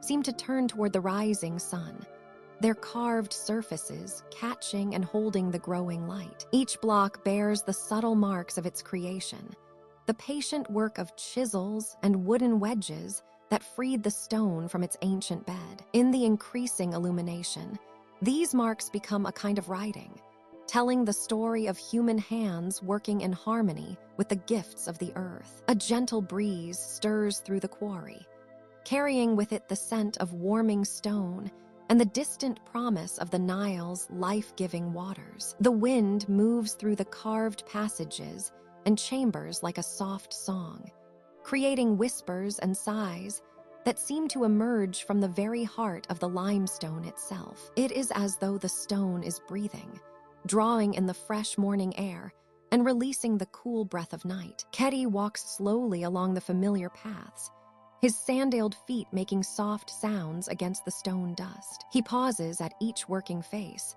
placing his weathered palm against the smooth limestone. Beneath his touch, he can feel the subtle warmth beginning to build as the sun's rays penetrate deeper into the rock. The stone is patient, accepting the sun's gift as it has for countless mornings, storing the warmth that will make the day's work possible. In the growing light, the white cliffs reveal their true majesty. Layer upon layer of limestone rises toward the sky, each stratum a chapter in the earth's ancient story. The stone holds within it the memory of ancient seas, of countless small creatures whose shells became the building blocks of temples and monuments that will stand for thousands of years. The sound of distant footsteps reaches Ketty's ears, echoing across the desert floor. The workers are beginning their journey from the village, their voices carrying on the morning air. Soon, the quarry will fill once again with the sounds of purposeful labor, the rhythmic striking of chisels,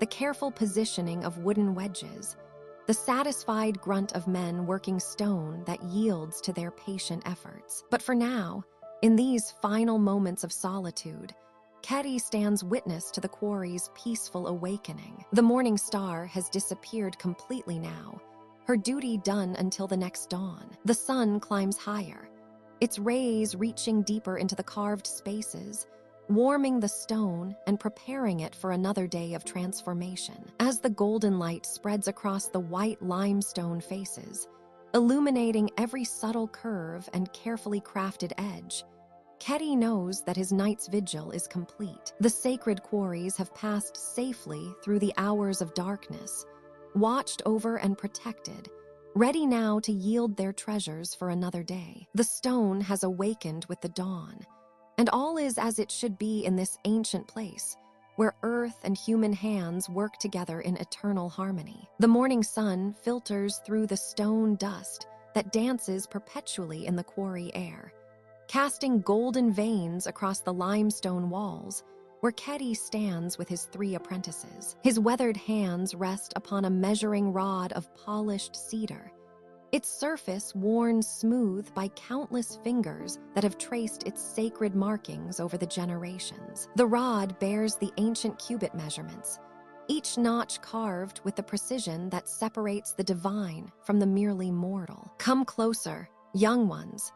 Keddy's voice carries the gentle authority of one who has spent 40 seasons reading the language written in stone. His apprentices, Seneb, barely 16 and eager as the dawn wind, Amenhotep, steady and methodical in his 19th year, and Kayamwesit, the oldest at 22, whose careful nature mirrors Keddy's own, gather around their master like moths drawn to lamplight. The limestone block before them stretches nearly the height of a man, its surface still bearing the tool marks of yesterday's work. Keddy runs his palm across the stone, feeling for irregularities that the eye cannot detect. Every measurement we make, he begins, his voice soft as temple incense, carries within it the breath of the gods. When we measure a block for the Great Pyramid, we do not merely cut stone, we shape the very foundations of eternity. He lifts the measuring rod, its weight familiar as his own heartbeat. Observe how the sacred cubit divides. His finger traces each marking with reverence, 7 palms to the cubit, 4 fingers to the palm. But these are not simply numbers, my students. They echo the proportions found in the human form, which the gods created in perfect harmony. Seneb reaches forward tentatively, his young fingers hovering over the cedar rod. Master, why must the measurements be so exact? Surely a finger's width, more or less, would not matter to stones so massive. Keddy's eyes crinkle with the patience of one who has answered this question many times before. But would you say the same to the architect of the stars? Each stone we cut becomes part of a greater whole. Temple walls that align with celestial movements, pyramid passages that channel the pharaoh's soul toward eternal life. One stone cut incorrectly disrupts the cosmic balance. He demonstrates, placing the rod against the limestone block and marking points with practiced precision. The charcoal leaves thin black lines that will guide their chisels. Watch carefully as I show you the measurement for a foundation stone. See how the length equals exactly 3 1/3 sacred cubits. This proportion appears throughout nature, in the curl of the Nile's bends, in the spiral of the ram's horn, in the chambers of the nautilus shell that washes upon our shores. Amenhotep steps forward, his steady hands ready to try. Keddy guides the young man's fingers along the measuring rod, teaching him to feel the subtle grooves that mark each division. The ancients discovered these proportions through careful observation of the world the gods created. When we honor these measurements, we participate in divine creation itself. The apprentices take turns practicing, their movements growing more confident with each attempt. Kayamwesit proves particularly adept, his measurements precise to the width of a reed. The older apprentice's careful nature serves him well in this most sacred of tasks. Remember, Keddy continues as they work. The priests will inspect every stone before it joins the temple wall. They carry measuring devices blessed in the sanctuary, and their eyes are trained to detect even the smallest deviation. But more than their judgment, we answer to the eternal. These stones will stand when we have returned to dust, bearing witness to the precision of our craft. The limestone dust settles around them as they practice, each measurement becoming more natural, more instinctive. The rhythm of their work creates its own music. The soft scratch of charcoal on stone, the whispered consultations over difficult angles, the gentle scrape of the measuring rod sliding across the limestone surface. As the sun climbs higher, warming the quarry walls, Kedi watches his apprentices with quiet satisfaction. In their growing skill, he sees the continuation of knowledge passed down through countless generations of stone workers. Each precise measurement they learn carries forward the wisdom of their ancestors, ensuring that the sacred proportions will endure long after the last pyramid stone is set in place. The morning breeze stirs the stone dust once more, and in its gentle movement, Kedi glimpses the eternal dance of creation itself. Patient, precise, and infinitely sacred in its attention to even the smallest detail. The morning sun cast long shadows across the quarry floor as Kedi approached the massive limestone formation that had caught his attention 3 days prior. The stone lay partially exposed, its pale surface gleaming like polished ivory in the gentle light. Around him, the familiar sounds of the quarry had softened to a respectful hush. The distant tap of chisels, the whispered conversations of workers, the gentle scrape of brushes clearing away centuries of accumulated sand and debris. Kedi knelt beside the stone, his weathered hands moving slowly across its surface. His fingers traced the subtle patterns within the limestone, reading the ancient story written in its very structure. This was no ordinary block. The grain ran true and straight, without the hairline fractures that could spell disaster for a foundation stone. The color was uniform throughout, a warm cream that spoke of consistent formation over countless ages beneath the ancient sea. "Gather close, my friends," Kedi called softly to the workers who had been watching from a respectful distance. His voice carried the quiet authority of decades spent in communion with stone. "Come and witness what the earth has given us." The men approached slowly, their footsteps muffled in the fine limestone dust. Among them was young Amenhotep, barely 16, whose eyes held the eager gleam of one hungry to learn the mysteries of his craft. There was also Seneb, the foreman, whose scarred hands testified to 30 years of coaxing blocks from the living rock. Even old Kayamwesit, usually too proud to pause in his work, set down his tools and joined the growing circle around Kedi and his discovery. Kedi's palm rested flat against the stone's surface, feeling for the subtle vibrations that only a master quarryman could detect. "Place your hands here," he instructed gently, guiding Amenhotep's eager fingers to a particular spot. "Tell me what you feel." The young man closed his eyes, concentrating with the intensity of a priest performing sacred rites. "It feels solid," he said hesitantly, "like it goes down forever. There's no movement, no give." "Precisely," Kedi murmured, his voice filled with quiet pride. "This stone has waited here for us, patient and strong. Feel how the grain runs, smooth and consistent, like the flow of the great river. There are no weak points, no hidden flaws that might cause it to crack under the weight of centuries." He moved to another section of the exposed block, his movements deliberate and reverent. "And here," he continued, brushing away a thin layer of dust with his bare hand, "see how the color remains constant. This tells us the limestone was formed in calm, deep waters, layer upon layer settling in perfect peace. No violent currents disturbed its creation. No sudden changes in the ancient sea marked its growth with weakness."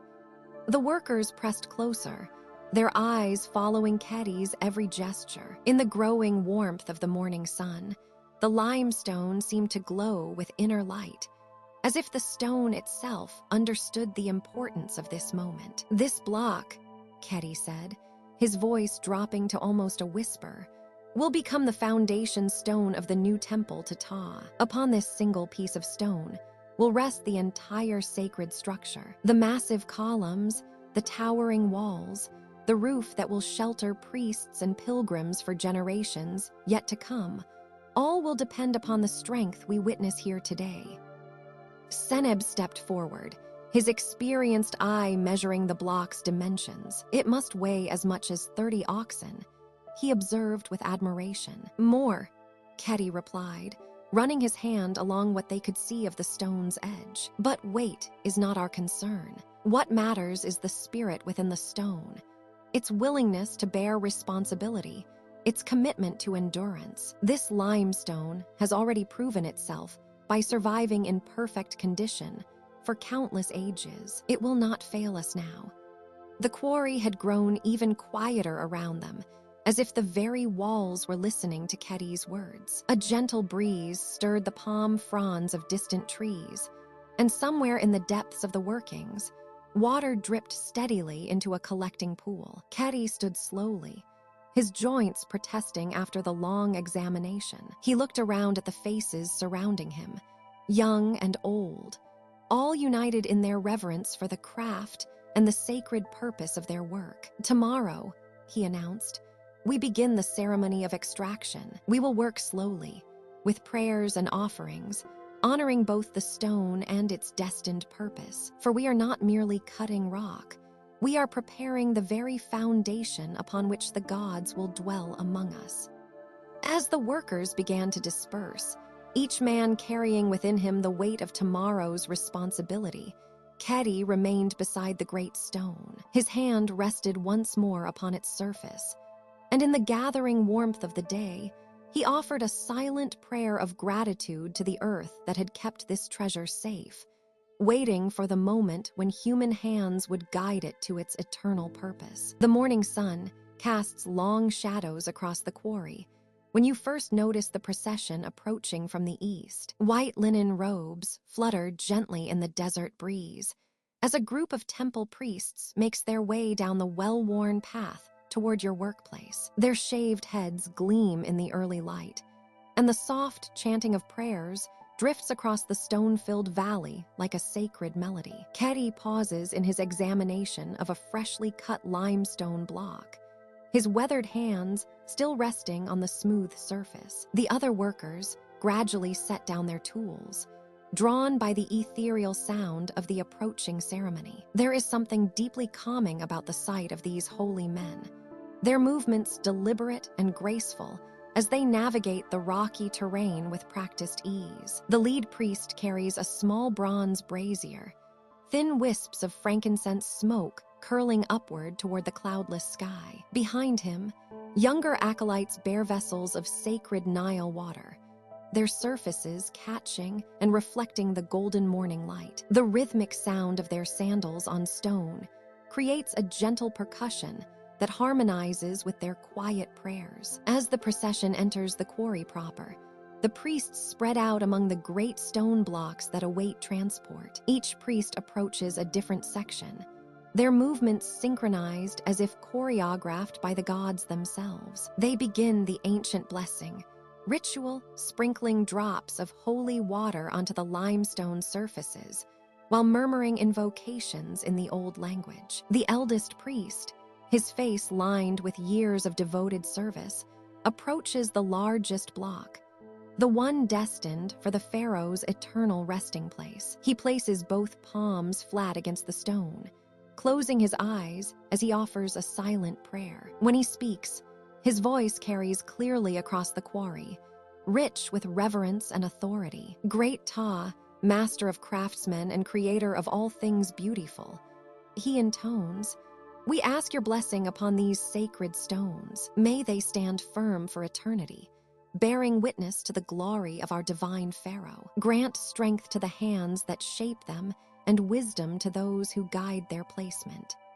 The workers gather in respectful silence, forming a loose circle around the blessing ceremony. Even the youngest apprentices understand the significance of this moment. These are not merely stones being blessed, but the very foundation of immortality, the building blocks that will house their god-king's journey to the afterlife. Another priest moves between the workers, offering individual blessings. When he reaches Ketty, he dips his fingers in the sacred water and touches the foreman's calloused hands. "May your skill never falter," he whispers, "and may the gods guide your chisel true."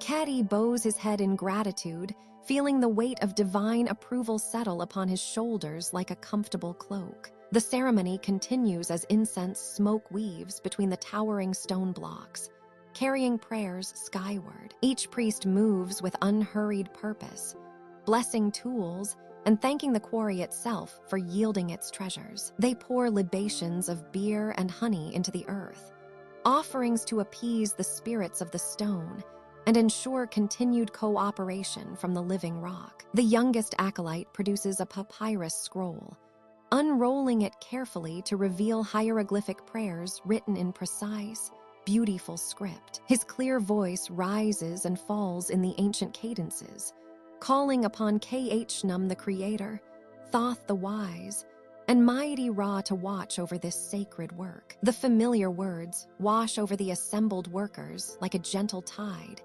bringing comfort and renewed purpose. As the sun climbs higher, the priests gather once more around the central stone. Together, they perform the final blessing, their voices joining in harmonious prayer. The sound echoes off the quarry walls, seeming to resonate within the very stones themselves. Birds pause in their flight, as if even nature recognizes the solemnity of the moment. When the last prayer fades into silence, the eldest priest approaches Keti with a small amulet, a carved scarab beetle of polished stone. "Wear this," he says softly, "as a reminder that your work serves not just the pharaoh, but the cosmic order itself. Every stone you shape helps maintain the balance between earth and sky, between mortal and divine." The ceremony concludes as gently as it began. The priests gather their sacred implements, bow respectfully to the workers and the stones, then begin their measured journey back toward the temple. Their white robes gradually disappear into the shimmering heat haze, leaving behind only the lingering scent of frankincense and the profound sense of divine approval. The workers return to their tasks with renewed energy, their movements now carrying an almost ritualistic quality. Each strike of hammer on chisel seems blessed, each carefully shaped edge a prayer made manifest in stone. The quarry hums with peaceful activity, watched over by gods and guided by ancient wisdom that flows as endlessly as the sacred Nile itself. The morning sun cast long shadows across the quarry floor as Keti made his way to where young Amenemheb knelt beside a promising block of limestone. The stone had been marked 3 days prior, its grain carefully studied, its hidden fractures mapped with the patience that separated true craftsmen from mere laborers. Now came the moment of truth. Amenemheb's hands trembled slightly as he positioned his bronze chisel against the marked line. At 16, he had been Keti's apprentice for 2 full seasons, learning the ancient ways of reading stone, of listening to its whispered secrets. The older quarrymen had gathered at a respectful distance, their weathered faces curious but kind. They remembered their own first perfect cuts, the mixture of terror and hope that preceded such moments. "Breathe, young one," Keti murmured, his voice barely audible above the distant sound of other workers. "The stone has waited millions of years to be freed. It can wait a few moments more for you to find your center."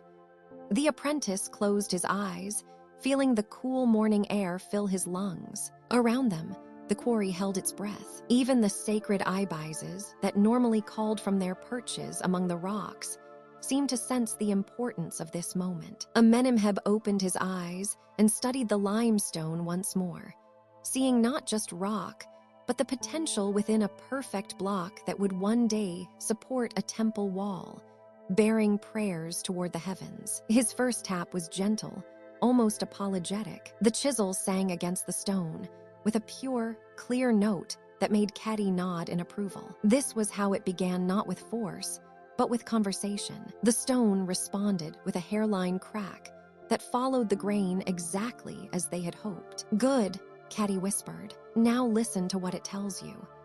Amenemheb worked with deliberate slowness, each strike of his wooden mallet considered and precise. The crack deepened, following the natural lines of weakness that only experienced eyes could see. Sweat beaded on his brow despite the cool morning air, but his breathing remained steady. This was meditation as much as craft, a dance between human intention and natural law. The other apprentices had stopped their own work to watch. They understood the significance of this moment not just for Amenemheb, but for all of them, each successful cut was proof that the old ways endured, that the knowledge passed down through generations remained strong and true. As the crack reached the halfway point, a subtle shift occurred in the stone's voice. Where before each strike had produced a solid thunk, now there came a hollower sound, the first hint that separation was near. Amenemheb paused, wiping his hands on his linen kilt,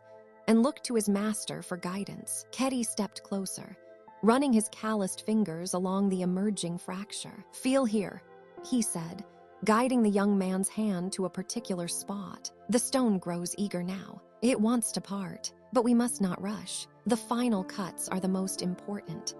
With renewed confidence, Amenemheb resumed his work. Each strike now brought visible progress. Limestone dust sparkled in the strengthening sunlight like tiny stars, settling on his arms and shoulders. The crack widened, and suddenly, with a sound like a contented sigh, the stone split cleanly along its natural plane. The two halves fell apart to reveal surfaces so smooth they seemed polished. The grain ran true and straight, without flaw or blemish. The limestone gleamed with that particular honey-colored warmth that marked the finest building stone, the kind reserved for temples and monuments that would endure for thousands of years. A spontaneous cheer arose from the gathered workers. Amenemheb sat back on his heels, staring at his handiwork with wonder and disbelief. His first perfect block the moment every apprentice dreamed of and feared in equal measure. Kedi placed a gentle hand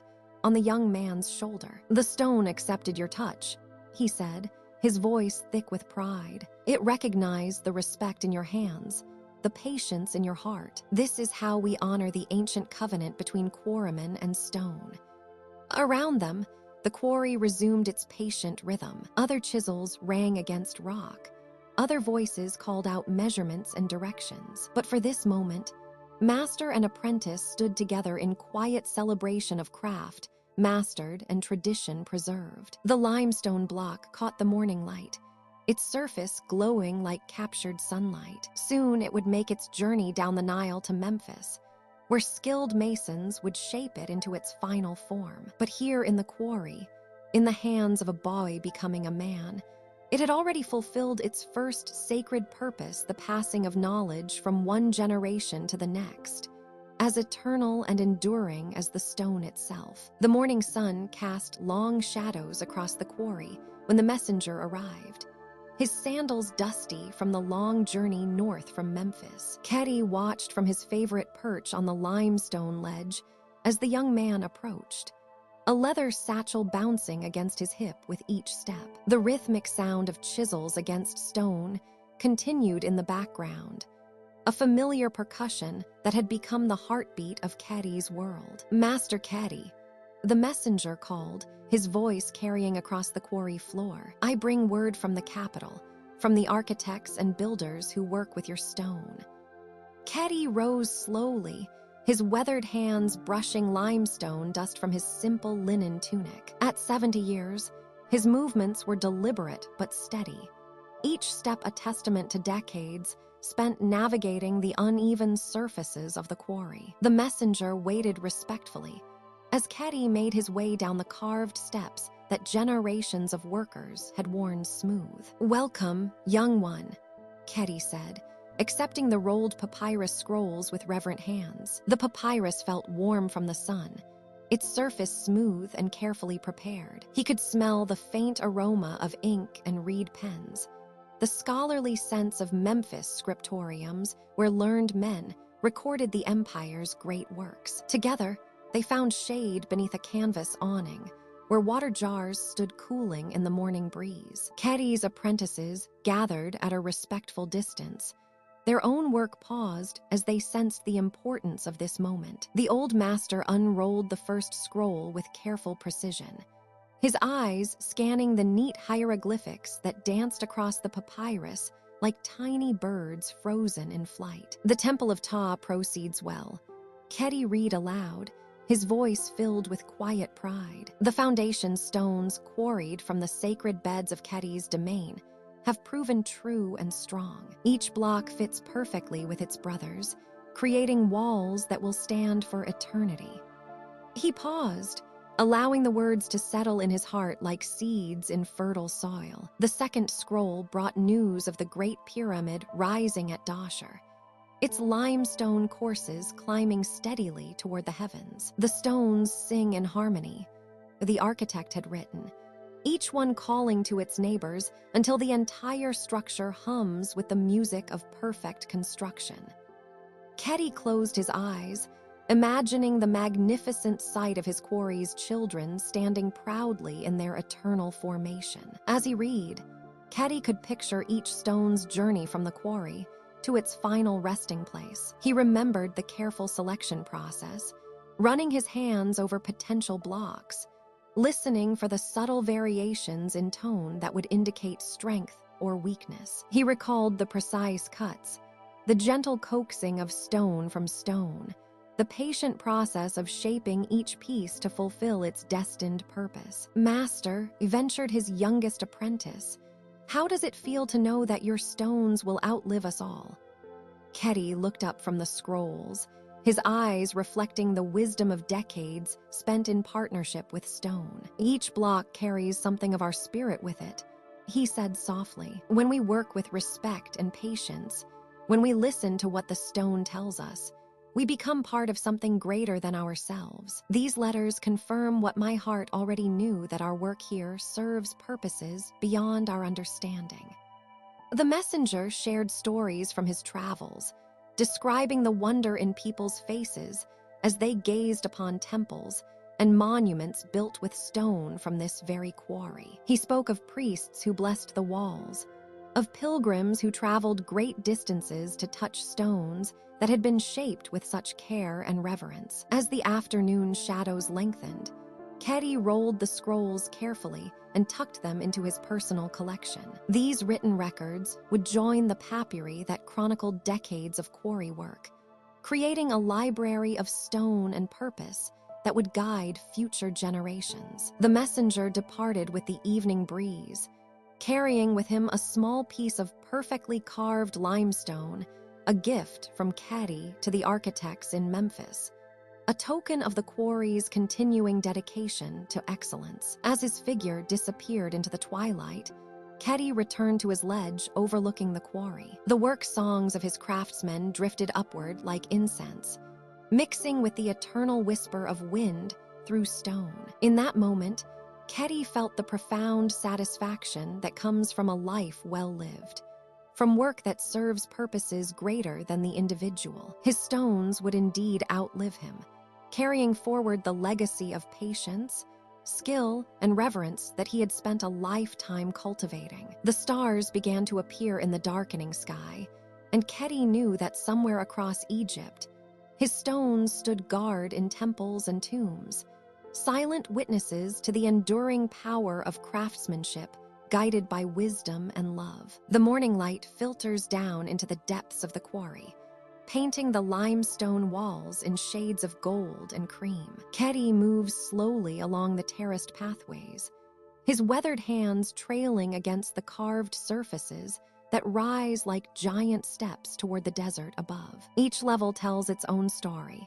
each cut surface a page in the living book of 50 years spent shaping stone. Here, at the deepest level, he remembers the early days when this section was solid rock, untouched by human hands. The limestone had waited here in darkness for countless ages, formed grain by grain in ancient seas, until the day the first surveyor's marks appeared in charcoal on its face. Now, decades later, the walls rise in perfect terraces, each one precisely measured, each cut surface smooth as silk beneath his palm. The sound of his footsteps echoes softly against the stone, creating a gentle rhythm that seems to awaken memories embedded in the quarry walls. He pauses at a section where the limestone bears the distinctive marks of his first master, old Amenemheb, whose steady hand could split stone with surgical precision. The parallel grooves of his bronze chisels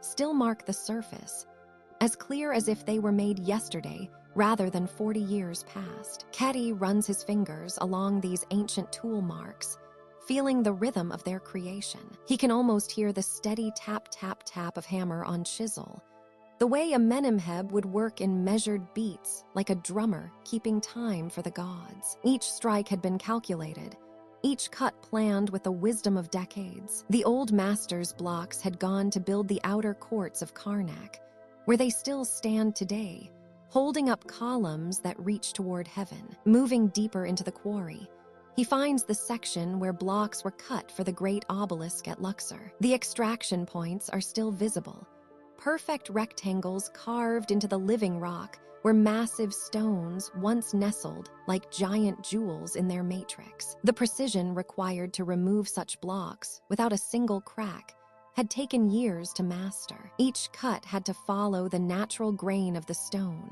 reading its hidden structure like a scroll written by the earth itself. The terraced walls create natural amphitheaters, where sound carries in strange and beautiful ways. A whispered word at one level echoes clearly to another, as if the quarry itself has learned to speak over the decades of careful work. Kedi has often thought that the stone remembers every conversation, every song the workers sang to keep rhythm with their tools, every prayer offered for straight cuts and perfect blocks. He climbs to a middle terrace where the limestone shows the work of his own early years, when his hands were still learning the feel of the stone. The surfaces here are good, but imperfect, bearing the slight irregularities of a craftsman still finding his way. Some blocks from this section went to repair work at smaller temples, honest blocks that served their purpose well, even if they lacked the flawless perfection of master-cut stone. Above him, newer sections show the work of the current generation, guided by techniques passed down through decades of patient teaching. The young workers have learned well, their cuts clean and true, their tool marks showing the confidence that comes from understanding stone in all its moods. They work with bronze tools, much like those used by their grandfathers, following methods refined over centuries of quarrying. The quarry has become a library written in stone, each wall a different chapter in the story of monuments built across the kingdom. Blocks from these depths have traveled on barges down the Nile to become part of pylons and columns, statues and sarcophagi. Some have crossed the river to the west bank, where they rest now in the eternal silence of tomb chambers, holding up ceilings that shelter the sleep of pharaohs. As the sun climbs higher, its light penetrates deeper into the quarry, revealing details invisible in shadow. Tool marks catch the light and throw tiny shadows, creating patterns that shift and dance as the sun moves overhead. The limestone itself seems to glow from within, as if holding memories of the ancient sea that created it, grain by grain, in the patient darkness of geological time. Kedi understands, now, that he has been part of something larger than any single monument. The quarry itself is his greatest work, carved with the accumulated wisdom of generations. Its walls speak of patience and precision, of hands that knew their craft so well they could shape stone as surely as a potter shapes clay. Here, in these depths of patient extraction, the true monuments to craftsmanship rise not toward the sky, but down into the eternal bedrock of the earth itself. The living history surrounds him, written in stone,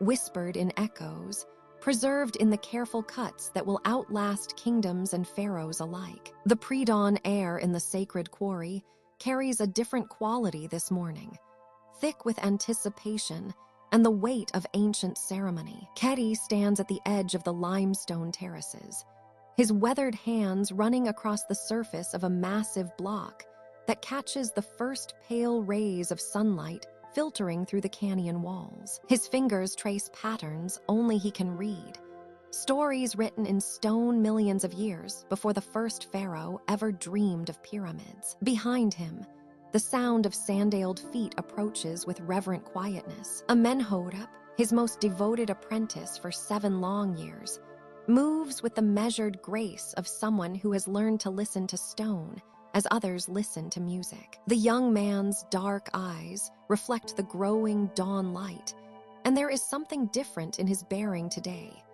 an understanding that this morning marks the end of one journey and the beginning of another. Caddy turns slowly, his movements deliberate and ceremonial. In his arms, he cradles a collection of tools that have shaped limestone for 3 generations. The copper chisels gleam with the patina of countless hours spent coaxing beauty from raw stone. The wooden mallets, their surfaces worn smooth by decades of careful use, seem to pulse with accumulated wisdom. Each implement tells its own story, bears its own sacred purpose in the ancient dance between human hands and eternal rock. The sun rises on a new stone whisperer, Keddy says, his voice carrying the deep resonance of canyon walls and limestone chambers. The words echo softly through the quarry, bouncing off the terraced walls where generations of craftsmen have left their mark. These tools have served 3 masters before you,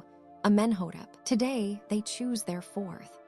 The ceremonial transfer begins with the oldest piece, a delicate bronze stylus used for marking the most precious stones. As Keddy places it in Amenhotep's palm, he speaks of its history, how it once marked the very blocks that would become part of the Great Pyramid's inner chambers. The young man's fingers close around the ancient tool with profound reverence, feeling the weight of responsibility settle upon his shoulders like a comfortable cloak. Next comes the master's level, a simple but perfect instrument carved from a single piece of cedar and inlaid with gold. This will teach you to read the true nature of each stone. Keddy explains, his voice soft as morning mist. Not all limestone is created equal. Some blocks sing with strength, destined for foundations that will outlast empires. Others whisper of decoration, meant to hold carved images of gods and pharaohs. The level will help you hear their voices. As each tool passes from master to student, Keddy shares the deepest secrets of his craft. He speaks of how to listen for the stone's natural fault lines, how to feel the grain direction with fingertips grown sensitive through years of practice. He explains the subtle differences in limestone color that reveal which blocks will weather storms and which are best suited for interior work protected from the elements. The ceremony continues as the sun climbs higher, painting the quarry walls in shades of gold and amber. Keddy demonstrates the proper grip for each chisel, the rhythm of the mallet that coaxes rather than forces, the patience required to let stone reveal its own preferred shape. His movements flow like water, each gesture economical and precise, the result of a lifetime spent in communion with limestone and granite. Remember, Keddy says as he transfers the final tool, his personal measuring cord, knotted with mathematical precision. We do not conquer stone. We collaborate with it. Each block has been waiting millions of years for this moment, for these particular hands to guide it toward its destined form. Your role is to listen, to understand, and to help the stone become what it was always meant to be.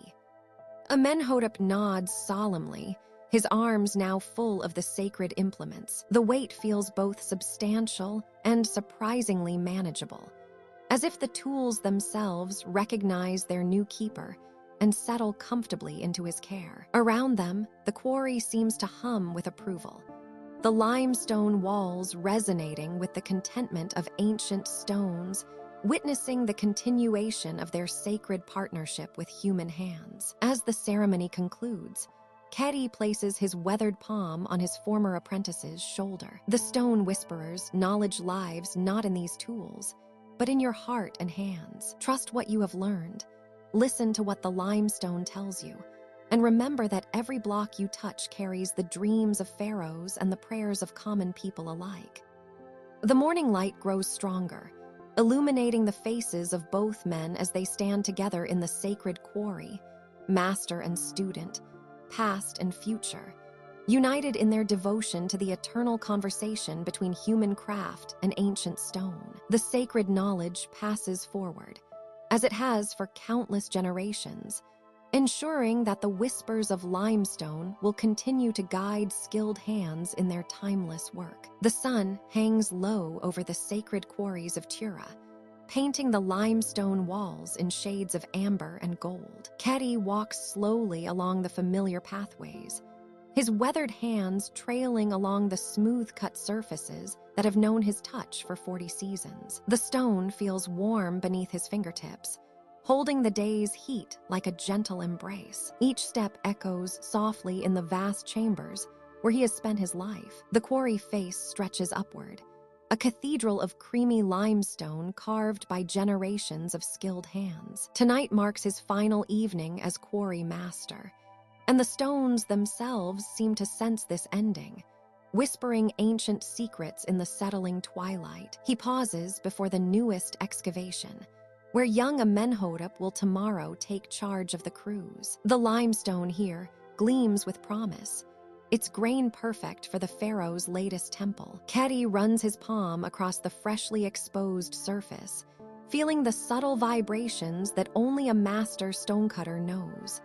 The stone's own voice, telling him of its strength, its beauty, its readiness to become something eternal. The shadows grow longer now, stretching across the quarry floor like fingers reaching toward the Nile. Somewhere in the distance, a night bird calls, its song echoing off the limestone walls in haunting harmony. The air carries the scent of desert sand and ancient rock, familiar as his own breath. Keddy continues his slow procession, visiting each section like old friends. Here, the great blocks destined for pyramid restoration rest in perfect rows, their surfaces gleaming in the golden light. There, the delicate stones chosen for temple columns wait patiently, their fine grain promising centuries of faithful service. Each piece represents countless hours of careful selection, each one a small triumph of his craft. The limestone walls around him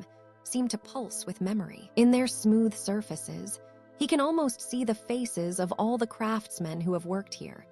The patient carvers, the strong-backed haulers, the careful selectors who could read stone like scribes read papyrus. Their spirits linger in this place, woven into the very fabric of the rock. A gentle breeze stirs through the quarry, carrying with it the distant sound of evening prayers from the workers' village. The limestone responds to the moving air with the softest of sighs, as if the stone itself is breathing. Keddy closes his eyes and listens to this ancient song, this whispered conversation between earth and sky that has continued unchanged since the gods first shaped the world. He thinks of all the monuments that have risen from this sacred ground, the gleaming temples where priests offer prayers to Ra, their limestone walls carved with hieroglyphs that will endure for millennia, the royal tombs where pharaohs rest in chambers lined with perfect stone, protected by the very rock that once lay sleeping in these quarry beds, the graceful statues that will stand guard over Egypt's glory,